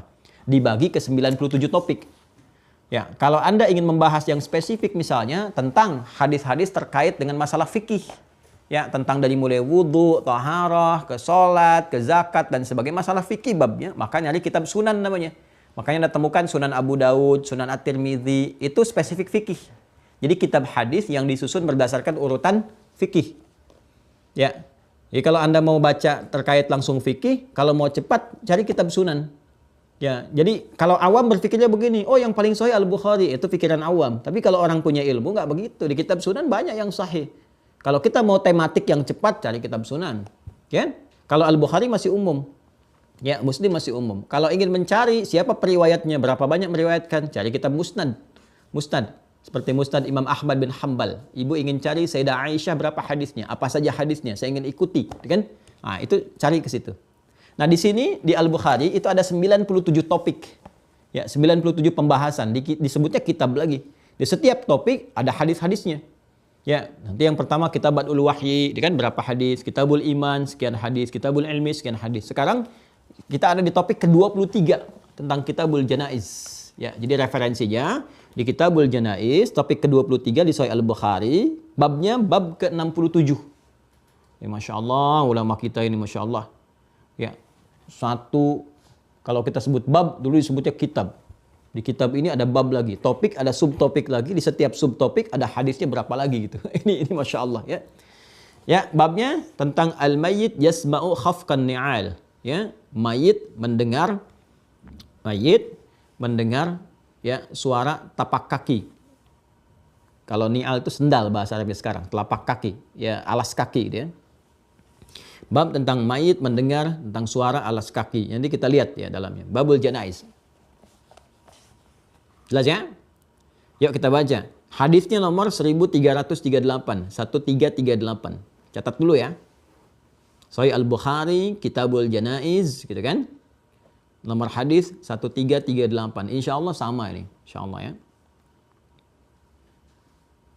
Baik, rawinya dari sahabat Anas bin Malik radhiyallahu taala anhu. Dari Anas bin Malik radhiyallahu taala anhu. Nanti untuk kita buat catatan ya. Untuk di akhir supaya kalau dirangkum itu lebih terukur, nanti referensinya ada. Yuk kita bacakan.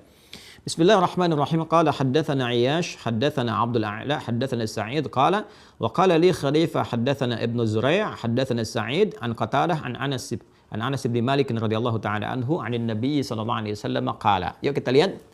Nabi SAW bersabda, kata Anas bin Malik disampaikan, nah ini tradisi kita nih, kita punya transmisi, ya penyampai riwayat, jadi semua validitasnya teruji. Dan gak ada satupun di muka bumi ini yang menyampaikan ya, tentang ajaran agamanya tersambung kepada Rasulnya dengan riwayat seperti ini. Tunjukkan kepada saya, satu nabi aja di zaman siapa, nyampaikan informasi tersambung dari sipulan sampai ke Nabi Isa. Sipulan sampai ke Nabi Musa. Ya, dan itu hampir semua aktivitasnya. Tunjukkan. Gak akan ditemukan. Ini menunjukkan kebenaran risalah Islam. Yang semua terverifikasi dengan baik gitu ya. Makanya kita punya ilmu dirayah, kita punya ilmu riwayah. Riwayat untuk menguji kualitas matan, informasi. Dirayah untuk menguji kualitas transmisi periwayatannya siapa yang menyampaikan. Apa yang Nabi sampaikan? Qala al-abdu idza wudi'a fi qabrihi. Seorang hamba itu jika sudah diletakkan jasadnya di dalam kuburnya, ya kan? Wa tuwalliya wa dhahaba ashabuh. Wa tuwalliya wa dhahaba ashabuh. Kan? Kemudian ditinggalkan oleh orang-orang yang telah mengiringinya. Jadi mengiringi, memakamkan, dah selesai, ditinggalkan.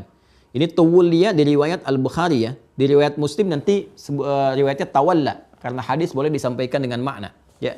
Di hadis Muslim hadis 2870. Ini ada yang serupa. Jadi ada di Sahih Bukhari dan Sahih Muslim. Ini ada Sahih Muslimnya. Saya bacakan langsung dan saya tunjukkan nomor hadisnya 2870 ya. Jadi riwayat yang disampaikan oleh Imam Al-Bukhari didapati juga di riwayat Imam Muslim nomor hadis 2870. Kita lihat nomor hadis 2870. Kalau nggak salah tentang jannah itu. 2870. Bismillah. Baik, ini temukan. Ya betul. Kitabul Jannah. Kitabul Jannah wa sifatun na'imiha wa ahliha. Ya. Ya, bab pembahasan tentang surga dan ciri-ciri ya, ciri-ciri atau tanda-tanda kenikmatannya dan penghuninya.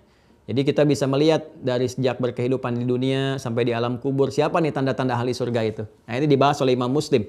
Ya, di kitab yang topik yang ke-51 di Sahih Muslim. Topik ke-51 Sahih Muslim. Nomor hadisnya 2870. 2870. Jadi ahli surga itu udah kelihatan tanda-tandanya sejak di dunia, di alam kubur dan nampak. Nah, nanti digambarkan sifat surganya setelah masuk ke alam kubur. Dari mana taunya? Informasi Nabi. Ini gaib ya. Gaib. Kalau gaib tempatnya iman nangkapnya lewat apa? Al-Quran dengan hadis, baru datang hikmah. Saya bacakan yang hadis Muslim sampai ke redaksi yang serupa dengan Al-Bukhari ya. Nanti kita teruskan lagi yang Al-Bukharinya.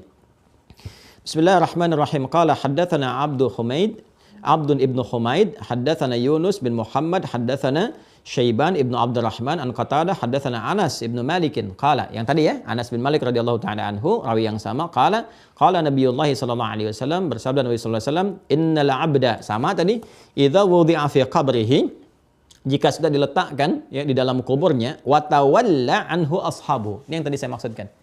Kalau di Al-Bukhari wa tuwalliya wa dhaba ashabu, di sini wa tawalla anhu ashabu. Sama maknanya. Ya, artinya apa? Artinya ini bedanya hadis dengan Al-Qur'an. Kalau ditanya apa perbedaan hadis dengan Al-Qur'an, ya kan persamaannya sama-sama wahyu, perbedaannya adalah Al-Qur'an lafaz dan maknanya langsung dari Allah. Lafaz dan maknanya langsung dari Allah. Ya.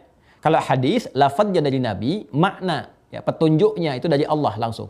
Jadi maknanya dari Allah, isinya dari Allah, makna disampaikan lewat malaikat. Itu yang disebut di surah An-Najm, "Wa ma yantiqu 'anil hawa in huwa illa wahyu yuha." Disampaikan berupa makna, dibimbing, diberikan pedoman-pedoman. Ya. Kalau kita kan itu diilhamkan kan lewat jiwa kita, dibisikkan oleh malaikat. Kerasa nggak kalau di jiwa kita suka ada bimbingan? Catat ini, gitu kan? Ada bahasa diri kita tuh. Ya, kamu kesini hari ini, hati-hati begini, ini sudah gelap ya, cepat begini, itu bahasa kita kan? Nah, itu manusia tuh diilhamkan. Kalau Nabi diberi wahyu. Nah, sifat wahyu ini ada dua. Ada yang lafadznya langsung dari Allah, disampaikan lewat malaikat, disampaikan lafadznya begini, nggak boleh berubah. Itu Al-Quran. Ada yang maknanya dibimbing maknanya. Nabi keluarkan dengan bahasa Nabi, tapi maknanya dibimbing oleh Allah lewat malaikat, dibimbing, berikan bimbingan. Keluar lafadznya dari Nabi, itu hadis namanya. Jelas ya? Karena itu hadis boleh diriwayatkan dengan makna. Ya, dengan bahasa sahabat boleh. Yang penting maknanya serupa. Ya, lafadznya bisa berbeda. Karena itu kita temukan di satu hadis, kasus yang sama, lafadznya bisa beda. Tapi maknanya sama. Maknanya itu juga gitu. Ya, karena kenapa? Tipikal manusia kalau mendengar sesuatu, ada 3 orang, terus menyampaikan lagi, itu pasti bahasanya beda. Besar kemungkinan nggak akan sama bahasanya. Ya kan? Itulah hikmahnya. Sehingga agama nggak susah. Yang Quran sudah jelas, ya berapa ayat jumlahnya dan sebagainya, sehingga mudah untuk dihafalkan. Yang hadis memberikan tafsiran. Tafsir itu kan nggak harus dihafal lafadznya, tapi paham artinya, paham maknanya. Jelas ya? Paham maksudnya. Ini hikmahnya. Karena itu jangan heran kalau menemukan satu kejadian, ya lafadz-lafadz hadisnya bisa beragam. Ada 2, 3, 4, 5 lafadz, tapi maknanya sama. Menunjukkan yang mendengar itu bukan 1, 2 orang. Nah, inilah menunjukkan thiqahnya, terpercayanya dalam Islam informasi itu. Jadi yang didengar dari Nabi nggak 1 orang. Berapa orang, 2 orang, 3 orang, 4 orang. Walaupun ada yang dengar 1 orang, setelah itu yang menyimaknya banyak lagi. Nah, nanti hadisnya pun istilahnya beda lagi.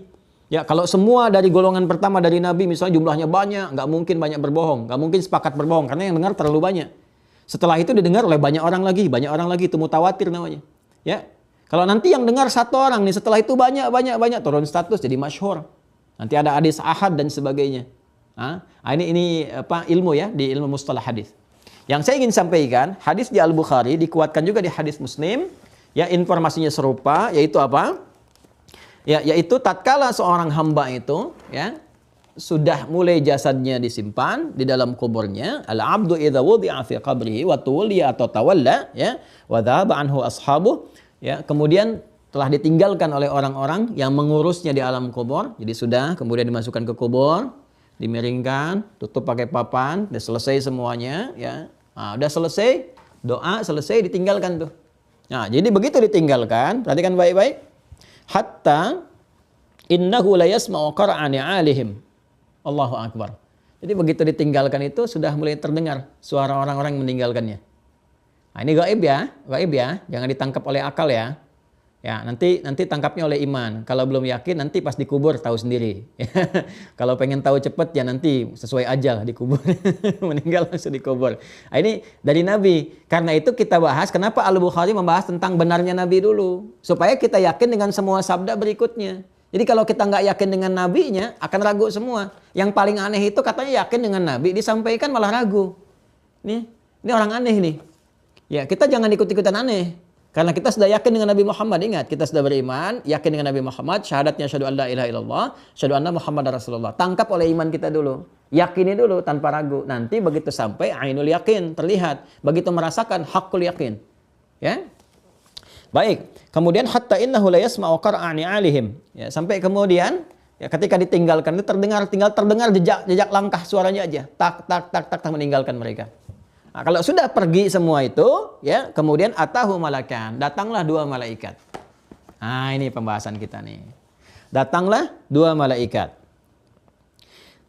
Fa'aqadahu fayaqulani lahu, maka mulai mendudukkan dia. Wah, ini kejadian alam kubur nih, yang kita lihat kan dibaringkan.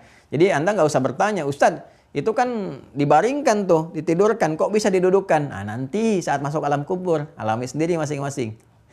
Informasi ini kita yakini dulu, kita lihat bagaimana keadaan dan sebagainya. Wallahu a'lam, alam ghaib itu disampaikan sebagai persiapan kita. Karena kita beriman, mukmin, yakin, kita siap-siap dari sekarang. Ya, kalau yang masih nanya, pengen pembuktian ini tuh ya nanti buktikan sendiri, masuk ke dalamnya baru kelihatan setelah tiba waktunya, ya. Fa'aqadahu, maka didudukkan, kemudian keduanya mendudukkan orang itu, jasad itu, ya, fayaqulani lahu, maka berkata, mulai diinterogasi, mulai ditanya, ya, malaikat itu bertanya kepadanya, dua malaikat itu bertanya, ma kunta taqulu fi hadzal rajuli Muhammadin sallallahu alaihi wasallam. Ya, bagaimana pendapatmu tentang sosok ini? Ya, laki-laki ini itu Muhammad sallallahu alaihi wasallam. Ya, pertanyaan tuh pertama disampaikan. Ya, kemudian fayaqulu, maka menjawab hamba itu, asyhadu annahu abdullah wa rasuluh. Saya bersaksi bahwa beliau ini adalah hamba Allah dan rasulnya. Ya. Fayuqalu, maka dikatakan kepadanya, unzur ila maq'adika minan nar abdalakallahu bihi maq'adan minal jannah. Allahu akbar. Lihat nih, tempatmu ini di akhirat ini, ya, ada dua kemungkinan nih. Ya, penantian. Tadi yang saya terangkan. Begitu dunia berakhir, waiting room, kita waiting list, masuk waiting room, akhirat kan? Nah, akhirat ini cuma dua seperti saya sampaikan tadi. Imma rahmat, imma azab. Rahmat itu surga, azab itu neraka. Ya, tinggal mana nanti yang ujungnya yang mana? Maka kenapa Imam Muslim menyebut tentang bagaimana surga, nikmatnya dan gambaran penghuninya. Jadi di alam kubur itu sudah ditampakkan, di tempat kamu ini begini-begini. Ini ada dua kemungkinan kata malaikat. Lihat nih.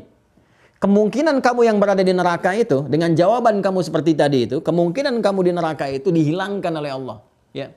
Artinya apa? Bukan di situ tempatmu. Ya. Allah sudah mengganti itu semua maq'adan minal jannah dengan satu tempat di surga. Ya. Ini memberikan gambaran kepada kita, setiap manusia itu tergadai keadaannya, imma surga rahmat Allah, imma neraka azab Allah Subhanahu wa taala. Ya kan?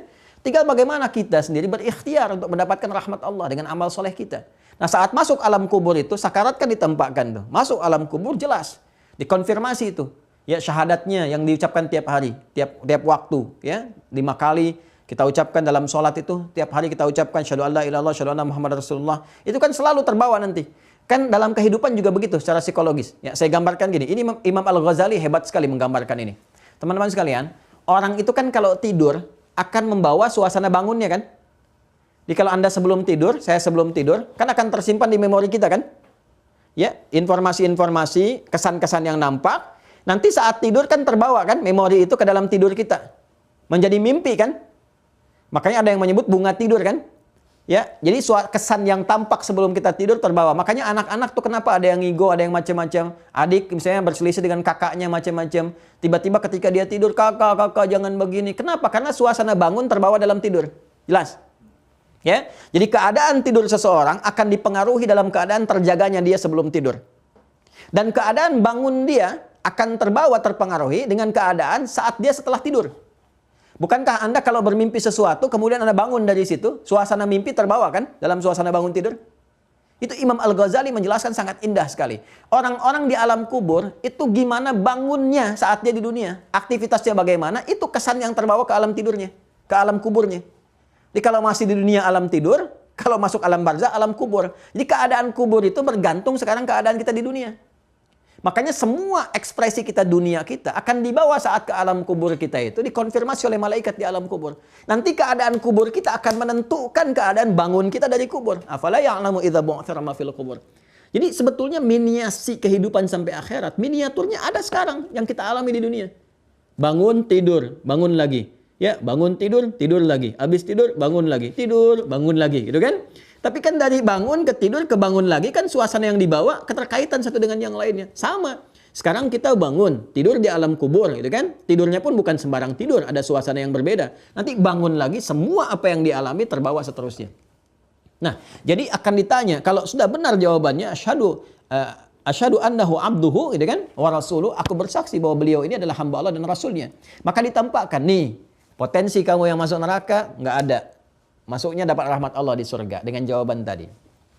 Kemudian, Allahu Akbar. Qala Nabi SAW, Nabi melanjutkan SAW, fayarahuma jami'an. Kan? Fayarahuma jami'an. Maka terlihat semuanya gitu kan. Semua itu tempat kebaikannya, malaikatnya nampak dan sebagainya. Wa ammal kafiru awil munafiq. Sedangkan orang kafir dan orang munafik. Hati-hati nih. Sedangkan orang kafir, orang munafik, hati-hati.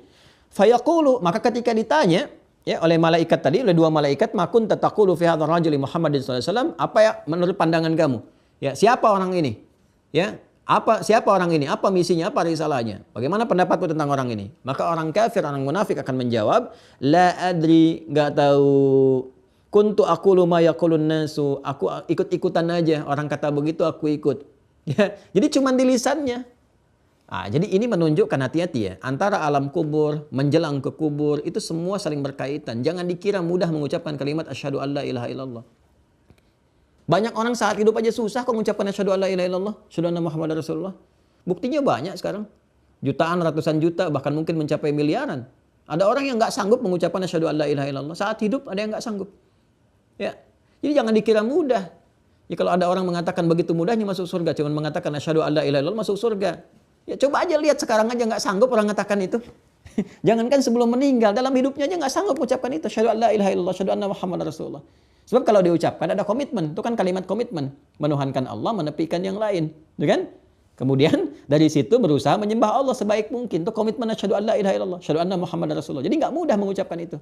Nah begitu mengucapkan, dibuktikan. Pembuktian nanti akan mendorong support kalimat itu akan muncul mudah atau sulit saat di akhir kehidupan. Saat sakaratul maut.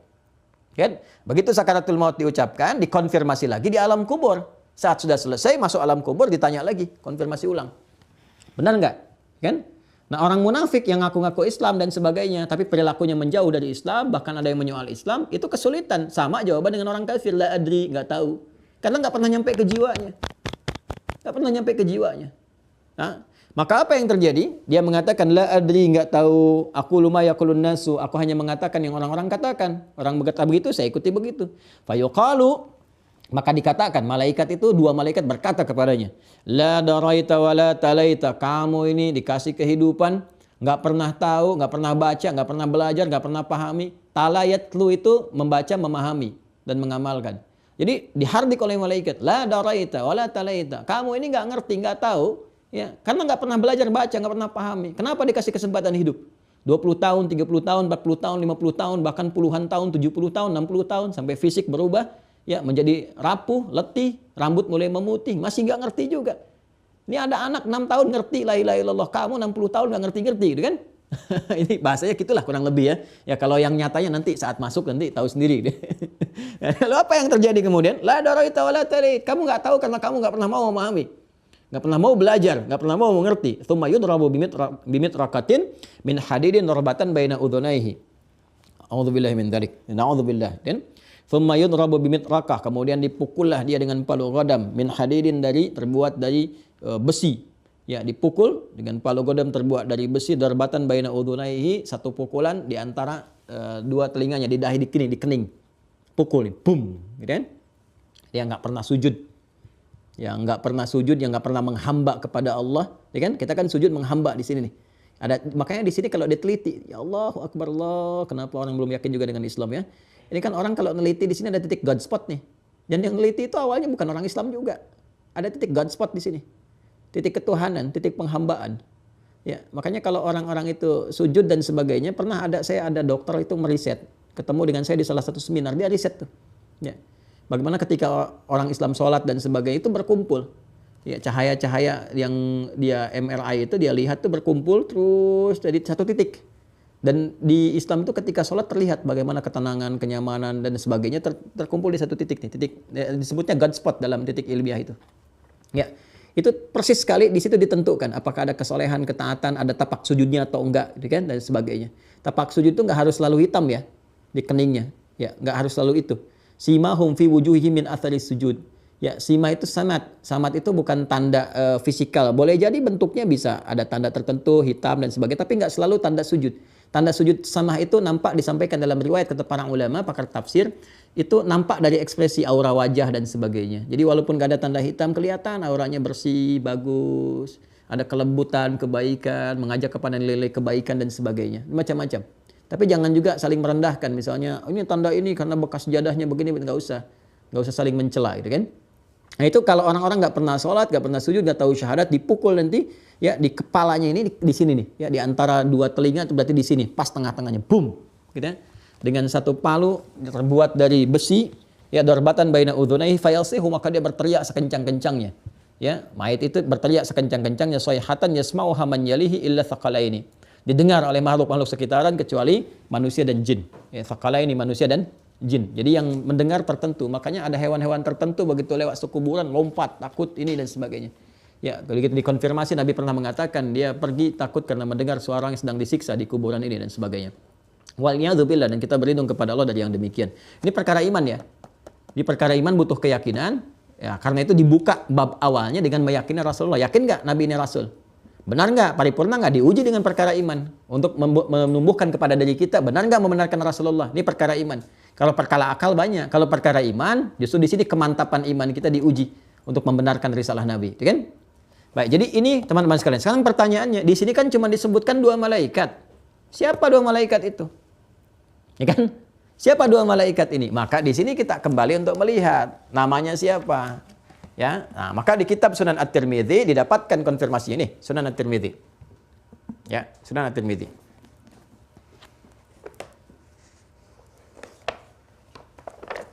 Baik, teman-teman sekalian, di Sunan At-Tirmidzi di Kitabul Janaiz. Ya, Kitabul Janaiz. Allahu Akbar. Ini kitabnya. Ya, Sunan At-Tirmidzi ini yang saya punya. Kitabnya Kitabul Janaiz, kemudian bab yang ke-71. Kitabul Janaiz bab 71, hadis nomor 1071, 1071. 1071. Baik, saya bacakan ya. Nah, ini bagian penghujung pembahasan kita. Kan kita belum temukan tuh yang kita hafal dari kecil. Mungkar nakir itu kan. Di mana tuh mungkar nakir? Kan kita belum ketemu. Ini cuma 2 malaikat dan sebagainya. Ayo kita teruskan ya. Bismillahirrahmanirrahim. Babu ma jaa fi adzabil qabri. Bab yang terkait dengan informasi terkait dengan siksa kubur. Oh, kalau ada yang suka bertanya, nggak ada siksa kubur, nggak ada ini dan sebagainya. Dipertanyakan keimanannya tuh. Ini di hadis ada. Ya. Di kuburan cuma tidur. Informasinya tidur, nggak ada siksaan. Ya kalau Anda tidur ketemu kuntilanak aja kan siksaan tuh. Ya, Anda tidur ketemu kuntilanak ya, bangunnya telat kan merasa tersiksa dikejar-kejar sampai teriak-teriak. Istri bingung, papa kenapa papa nggak bangun-bangun? Begitu bangun mimpi kuntilanak mah dikubur, Anda nggak bangun-bangun. Ya terus Anda mimpi ketemu neraka tuh, nggak bangun-bangun sampai hari kiamat. Siksaan bukan tuh? Pagi siang ditampakkan neraka sampai petang. Ya, Anda nggak bangun-bangun. Nah, itu cara menjawabnya teman-teman sekalian. Kalau dia nggak yakin dengan dalil, kasih jawaban yang demikian. Ya. Baik, qala haddatsana Abu Salamah Yahya bin Khalaf, haddatsana Bishr ibn Mufaddal an Abdurrahman ibn Ishaq an Sa'id ibn Abi Sa'id al-Maqbari an Abi Hurairah. Ini riwayatnya dari sahabat Abu Hurairah, Abdurrahman bin Sakhar, semoga Allah meridai kepada beliau, ya.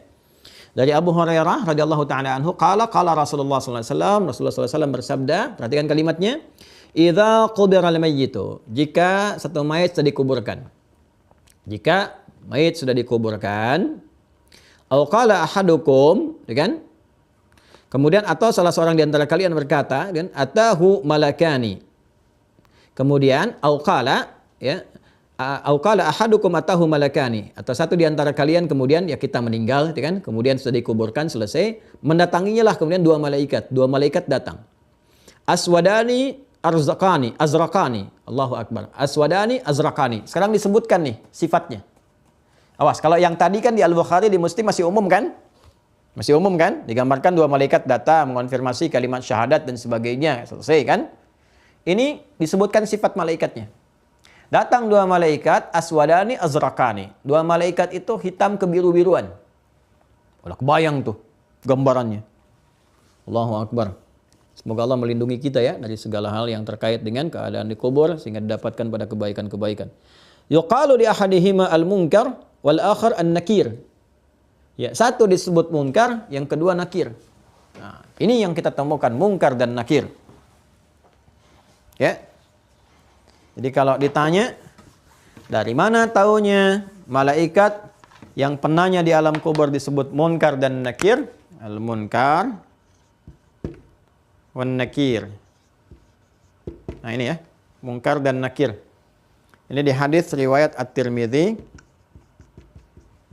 Bisa disebut Tirmidzi, bisa disebut Turmudzi.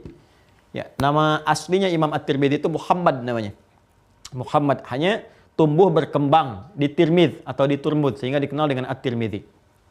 Di Sunan At-Tirmidzi nomor hadis 1071. Rawinya sahabat Abu Hurairah. Ya. Idza qubira al-mayyitu aw qala ahadukum, jika satu di antara kalian atau mayat sudah dikuburkan, sudah selesai, gitu kan?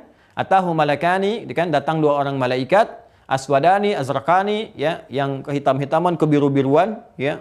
Wallahu a'lam seperti apa gambarannya. Semoga kita dilindungi dari segala hal yang kita takutkan, kan? Dan Allah berikan ketenangan pada jiwa kita. Yuqalu ahaduhuma, yang satu disebut dengan al-munkar, wal akhar an-nakir. Ya, satu disebut dengan munkar, kedua nakir. Jadi dua malaikat nih. Nah, ini yang menjadikan kita menyebutnya dengan munkar dan nakir. Referensinya di sini. Ya, dua malaikat tadi. Ya, kita bacakan lagi ya. Fayaqulani, maka keduanya mengonfirmasi, bertanya ya kepada mayit tadi, ma kunta taqulu fi hadzal rajuli? Ya, apa yang kamu katakan terhadap sosok ini? Yaitu Nabi Muhammad SAW. Tadi yang di Al-Bukhari kan, ma kunta taqulu fi hadzal rajuli fayaqulu ma kana yaqulu huwa Abdullah wa rasuluh. Ya, maka ia berkata, ya, sebagaimana ia biasa ucapkan. Nah, fayaqulu ma kana yaqulu, maka ia akan berkata seperti halnya dia ucapkan. Ya. Seperti kebiasaan dia ucapkan. Ini yang saya katakan tadi. Ini Imam Al-Ghazali Masya Allah membaca dengan sangat luar biasa. Artinya beliau memahami gitu kan. Ya, jadi kebiasaan orang itu menentukan jawaban dia di alam kubur. Kata Nabi, orang itu akan bisa menjawab seperti kebiasaan dia mengatakan itu dalam hidupnya, dalam bangunnya. Nah, saya tanya sekarang, kebiasaan kita mengucapkan kalimat syahadat itu di mana? Dalam sholat kan? Ya kan? Kita kan berlatih dalam sholat setiap hari. Asyhadu an la ilaha illallah, asyhadu anna Muhammadar Rasulullah. Ba'da sholat kita ucapkan la ilaha illallah, la ilaha illallah, la ilaha illallah. Itu terbiasa. Ini jangan dikira gampang mengucapkan kalimat la ilaha illallah. Ini konfirmasi dari Nabi. Orang yang bisa mengucapkan la ilaha illallah dengan mantap itu kalau terbiasa melakukannya. Kapan terbiasa melakukannya? Lewat amal soleh, lewat sholat, lewat zikir, macam-macam. Orang nggak pernah sholat, nggak pernah zikir, jangan dikira mudah mengucapkan la ilaha illallah. Jadi nggak benar kalau mengatakan gampang kau masuk surga ucapkan la ilaha illallah. Nggak benar. Kata Nabi bisa mengucapkan itu kalau biasa latihan lewat amal soleh. Nggak bisa setiap orang bisa mengucapkan itu. Jelas ya? Maka fayaqulu makana yaqulu, ya, fayaqulu makana yaqulu, maka dia mengatakan apa yang biasa dia katakan kan, huwa Abdullah wa rasuluh, asyhadu an la ilaha illallah wa anna Muhammadan abduhu wa rasuluh. Keluar lengkapnya tadi, versi lengkapnya. Ya, maka dia berkata, ya kan, apa yang dia katakan, huwa, sosok itu adalah Abdullah wa rasuluh. Beliau adalah hamba Allah dan rasulnya. Lalu bersyahadat, asyhadu an la ilaha illallah wa anna Muhammadan rasuluh, ya, Rasulullah. Aku bersaksi bahwa ya tiada Tuhan selain Allah wa anna Muhammadan abduhu wa rasuluh, dan bahwa Nabi Muhammad SAW hamba Allah dan rasulnya. Ya, maka apa yang terjadi baginya? Fayaqulani qad kunna na'lamu annaka taqulu hadza. Allahu akbar. Kami pun sudah tahu. Ya, kamu biasa mengatakan ini. Kunna itu kami sudah tahu sebelumnya. Ya, di malaikat itu udah tahu, udah paham, udah dapat info, udah mengerti, kan? Kan ada konfirmasi itu benar apa enggak. Ya, jadi kalau udah biasa, malaikat udah paham kalau yang bisa mengucapkan ini pasti sebelumnya juga udah latihan, udah beramal, udah bagus gitu. Malaikat tuh udah ngerti. Ya, kalau nggak bisa mengucapkan, udah paham nih pasti nggak pernah sujud nih, makanya dipukul keningnya tuh yang nggak pernah sujud. Kan sujud itu nama lain dari sholat. Ya, warkai wasjudi ma'rakiin, gitu kan? Wa aqimus sholata wa atuz zakata, gitu kan? Kemudian di Quran surah kedua Al-Baqarah ayat 43. Ya, ruku itu disebut dengan bagian dari sholat. Sujud disebut juga dengan bagian dari sholat. Ya, di surah Ali Imran ketika merintahkan kepada Maryam, ya Maryam uqnuti li rabbiki wasjudi warka'i ma'arakiin. Sujud dan ruku lah. Jadi sujud nama lain dari sholat. Ruku nama lain dari sholat. Wa aqimus sholata wa atuz zakata warka'u ma'arakiin. Ruku bagian dari sholat yang Al-Baqarah ayat 43. Di surah Ali Imran ketika mengkhitab Maryam juga demikian. Jadi orang yang nggak pernah sujud itu kan puncak penghambaan. Kata Nabi, innama aqrabal 'abdi min rabbih wa huwa sajidun. Keadaan terdekat antara hamba dengan Rabbnya, dengan Allah saat sujud. Fa aktsiru doa, maka banyak-banyak berdoa saat sujud. Nah, ini orang nggak pernah sujud. Ya, sedangkan sujud nama lain dari sholat. Di sholat tuh baca syahadat, asyhadu an la ilaha illallah. Orang nggak pernah sholat, nggak pernah berlatih syahadat, nggak pernah praktekkan, sulit dia mengucapkan itu. Di alam kubur nggak kenal dia dengan Nabi, ditampakkan nggak kenal, nggak mau bersyahadat, maka dipukul kemudian bagian keningnya. Adapun yang bisa mengucapkan itu, maka apa yang terjadi? Kata malaikat, dua malaikat itu qad kunna na'lamu annaka taqulu hadza. Ya, kami mengonfirmasi kamu terbiasa mengucapkan ini, kata malaikat itu. Tsumma yufsahu lahu fi qabrihi 70 dhira'an fi 70. Allahu akbar. Setelah dia bisa menjawab itu, ya, kalau yang tadi di Al-Bukhari kan ditampakkan tempatnya di surga, ditampakkan. Jadi kebiasaan amal kita. Ahli puasa ditampakkan babur rayyan, kan? Ahli tahajud tampakkan babut tahajud. Ya, kalau semakin soleh, semakin tinggi, ada yang saat sakaratul maut tampakkan surganya. Seperti Sayyidah Asiyah. Ya, Sayyidah Asiyah itu yang istrinya Fir'aun, laknatullah alaih, gitu kan? Sayyidah Asia itu kan saat di dalam di tiangnya, saat diikat tuh dijemur, ditampakkan surganya karena dia minta. Ya. Rabbi ibnili baitan fil jannati wa najjini min fir'auna wa amalihi. Gitu kan? Ya Allah, gitu kan? Mohon bangunkan aku satu rumah di surga. Ditampakkan surganya dari bentuk mutiara dan sebagainya. Ketawa. Firaun komen, ini mau disiksa kok ketawa katanya kan? Begitu mau disiksa, diselamatkan karena minta wa najjini min fir'auna, selamatkan aku dari Firaun dan perbuatan dari siksaannya. Jadi sebelum disiksa itu sudah diselamatkan oleh Allah. Ya, sehingga masya Allah, alhamdulillah tuh ditampakkan. Ada yang saat sakaratul maut tampak, ada yang di alam kubur ditampakkan, bergantung amalan kita. Wa qul i'malu ya fasayarallahu amalakum. Silahkan, kata Allah, banyak beramal aja. Nanti Allah akan melihat amal kita, ya, kemudian ditampakkan kepada kita hasilnya. Lalu diluaskan kuburnya. Ya, diluaskan kuburnya. Tsumma yufsahu lahu fi qabri 70 dhira'an fi 70. Kemudian diluaskan kuburnya untuk menikmati 70 kali 70 hasta. 1 hasta itu segini nih. Ya, kali 70 kali 70 lagi. Masya Allah, buat sendirian. Jadi nggak usah jadi arsitek alam kubur untuk menata luasnya lapangnya alam kubur. Nanti lapang sendiri dengan amalan kita. Jadi kalau kita beramalnya bagus, langsung dilapangkan di alam kubur. 70 kali 70 hasta, buat sendirian, nunggu. Ya. Setelah itu apa yang terjadi? Ya, belum selesai ini teman-teman. Thumma yunawwaru lahu fihi, thumma yuqalu lahu nam. Allahu Akbar. Ya, setelah itu diberikan penerangan. Diberikan penerangan. Nah, ini informasi dari hadis semua nih. Diluaskan, dikasih penerangan. Ya, enak, nyaman, tenang, dan sebagainya. Tsumma yuqalu lahu nam. Lalu dikatakan kepadanya, ya, malaikat itu berkata, udah istirahat aja dulu, tidur aja dulu sekarang, istirahat dulu. Ya, masya Allah. Ya, disuruh istirahat, ditampakkan surganya, nikmat semua, tempatnya luas, tempatnya lebar. Ya, kemudian, fayaqulu arji' ila ahli fa akhbirhum. Allahu Akbar. Ya, Allahumma shalli ala sayyidina Muhammad. Fa yaqulu arji'u ila ahli. Ya. Fa akhbirhum. Maka mayat itu berkata, aku bisa enggak pulang dulu? Aku ingin kabari keluargaku. Ya. Ini mengonfirmasi hadis ini Quran surah ketiga. Coba lihat Quran surah ketiga Ali Imran. Allahumma shalli ala sayyidina Muhammad. Quran surah ketiga Ali Imran ayat 169 sampai 171. Sudah buka mushafnya. Wala tahsabanna alladhina qutilu fi sabilillahi amwata bal ahya'un 'inda rabbihim yurzaqun farihina bima atahumullah. Ada? Farihina bima atahumullah min fadlihi wa yastabshiruna bil ladzina lam yalhaqu bihim min khalfihim alla khaufun 'alaihim wa la hum yahzanun. Ada ayatnya? Jangan kalian duga orang-orang yang wafat itu setelah dia berusaha beramal di jalan Allah. Ada yang berjuang dengan ilmu, dengan tenaga, dengan hartanya, dengan kedudukannya. Dia niatkan karena Allah. Wafat fi sabilillah. Jangan dikira wafat begitu saja, tapi diberikan kehidupan yang sangat lebih daripada layak di alam kuburnya. Diberikan kenikmatan-kenikmatan sampai dia sangat gembira dengan keutamaan yang diberikan kepadanya. Wa yastabshiruna bil ladzina lam yalhaqu bihim min khalfihim. Sampai dia merasa ingin memberikan kabar gembira itu kepada orang-orang yang belum meninggal dari kalangan keluarganya. Dia ingin mengatakan, jangan banyak meratap, jangan sedih, cepat siap-siap beramal. Aku lebih nikmat di sini, kalau bisa cepat nyusul ke sini. Di sini lebih enak dibandingkan dengan tempat yang kamu tinggali sekarang. Ya. Tapi ingat, ada istibsyar, ada basyara, itu beda. Kalau istabsyara artinya keinginan melakukan sesuatu namun belum tentu bisa mewujudkannya. Jelas ya? Tapi kalau basyara itu bisa langsung mengerjakan. Jadi orangnya ada, orangnya hidup, objeknya hidup, itu basyara.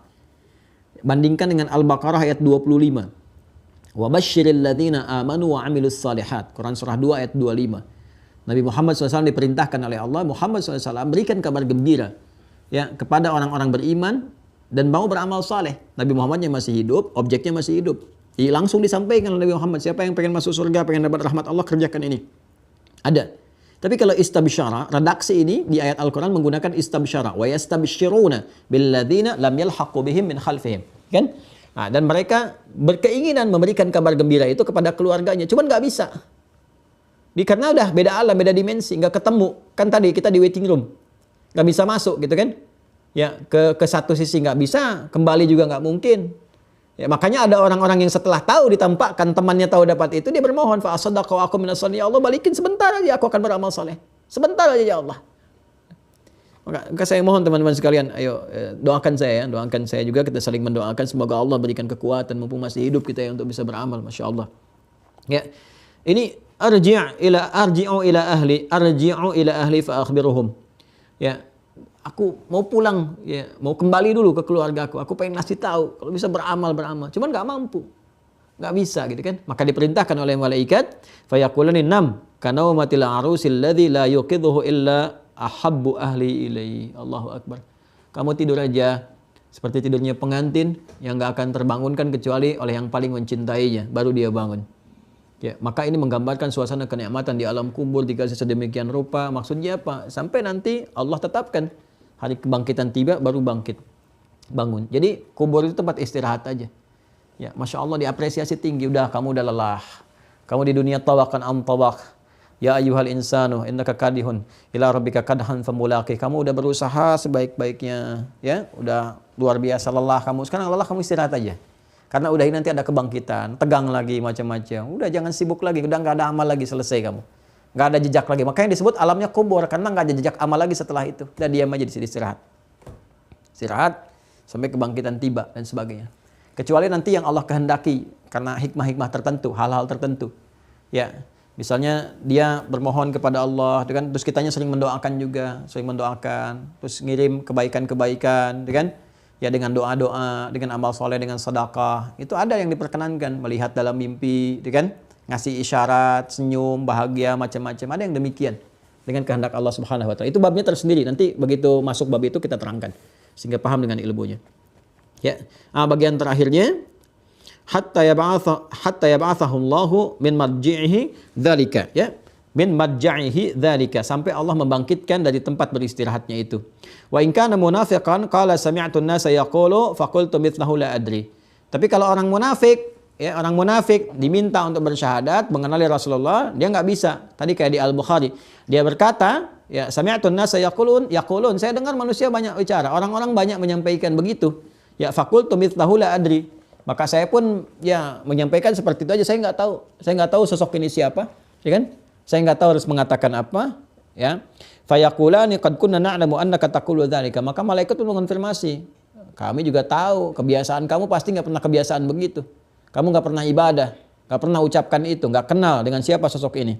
Ya, fayuqalu lil ardi iltami'i alaihi fataltaimu alaihi fatahtalifu fiha adla'uhu fala yazalu fiha mu'adzaban hatta yab'athahu Allahu min marja'ihi dzalika. Allahu akbar. Maka kalau tadi di Al-Bukhari dipukul dulu tuh.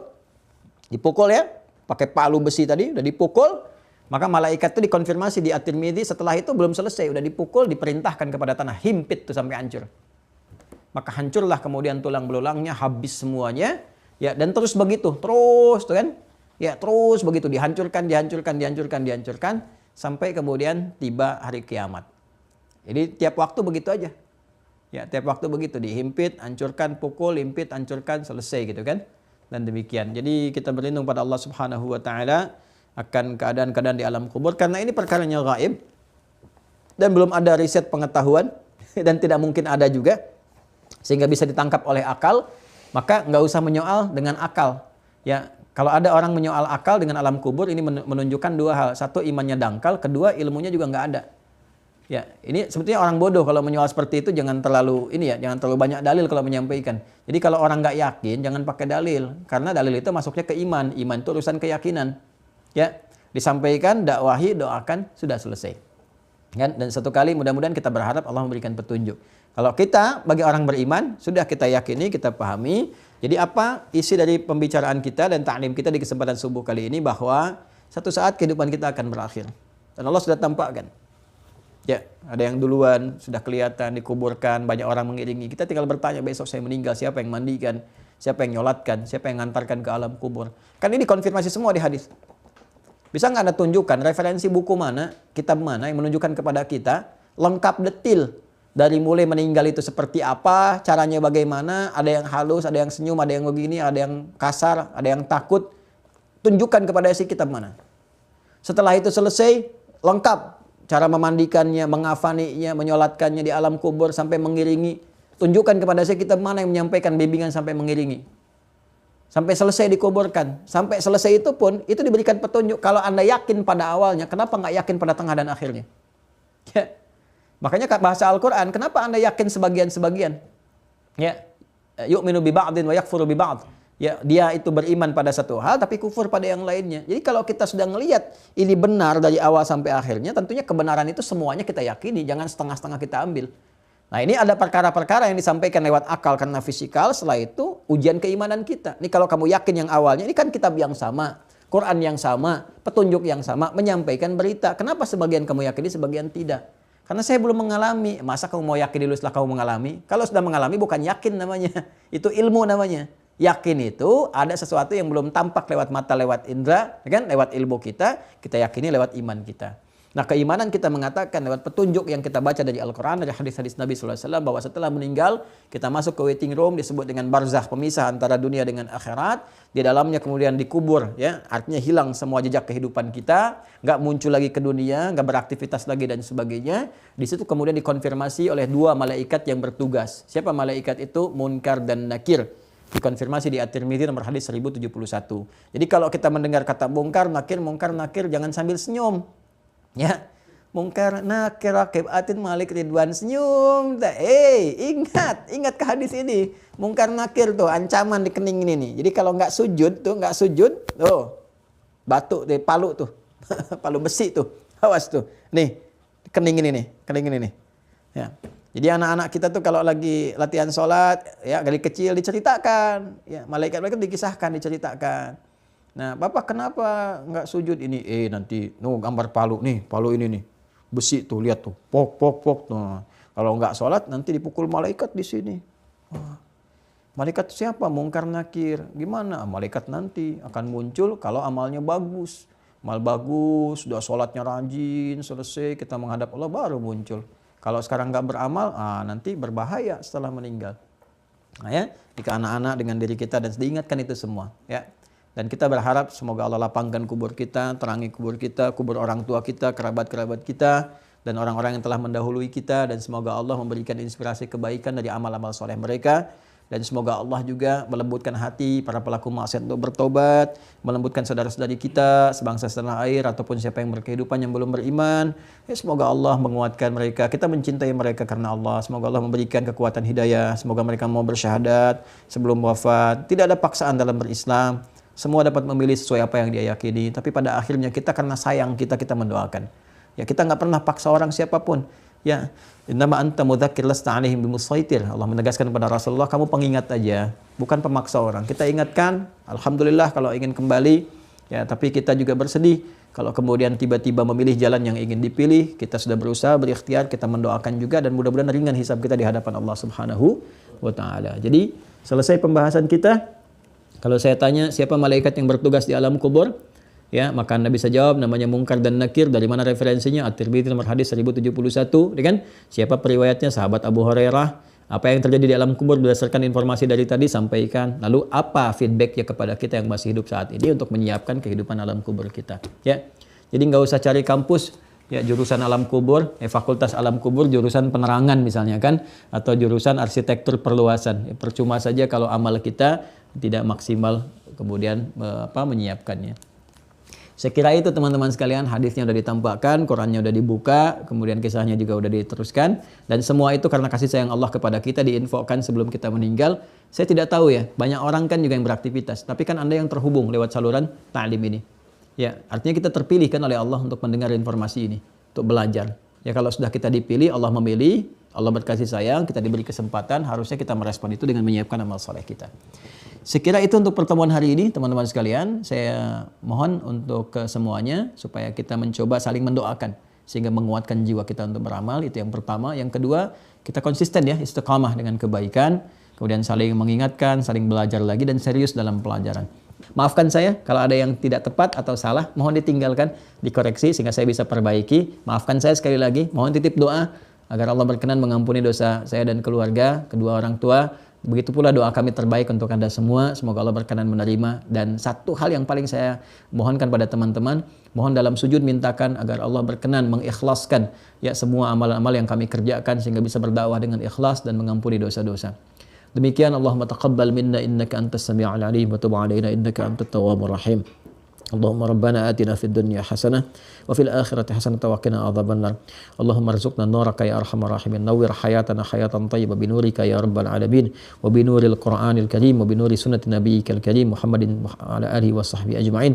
Allahumma nawwir hayatana hayatan thayyibah wa akhir hayatina ya Allah husnal khatimah wa nawwir quburana ya Allah wasi' quburana ya arhamar rahimin wa quburil muslimin wal muslimat mu'minin wal mu'minat alladzi sabaquna ya arhamar rahimin bil iman wal amali salih wa alhiqna ma'ahum في جنتك النعيم الذين أنعمت عليهم من النبيين والصديقين والشهداء والصالحين وحسن أولئك رفيقا وخاصة مع رسول الله محمد صلى الله عليه وسلم. اللهم ربنا آتنا في الدنيا حسنة وفي الآخرة حسنة وقنا عذاب النار بفضلك سبحان ربك رب العزة عما يصفون وسلام على المرسلين وآخر دعوانا سبحانك اللهم وبحمدك نشهد أن لا إله إلا أنت نستغفرك ونتوب إليك والحمد لله رب العالمين. السلام عليكم ورحمة الله وبركاته.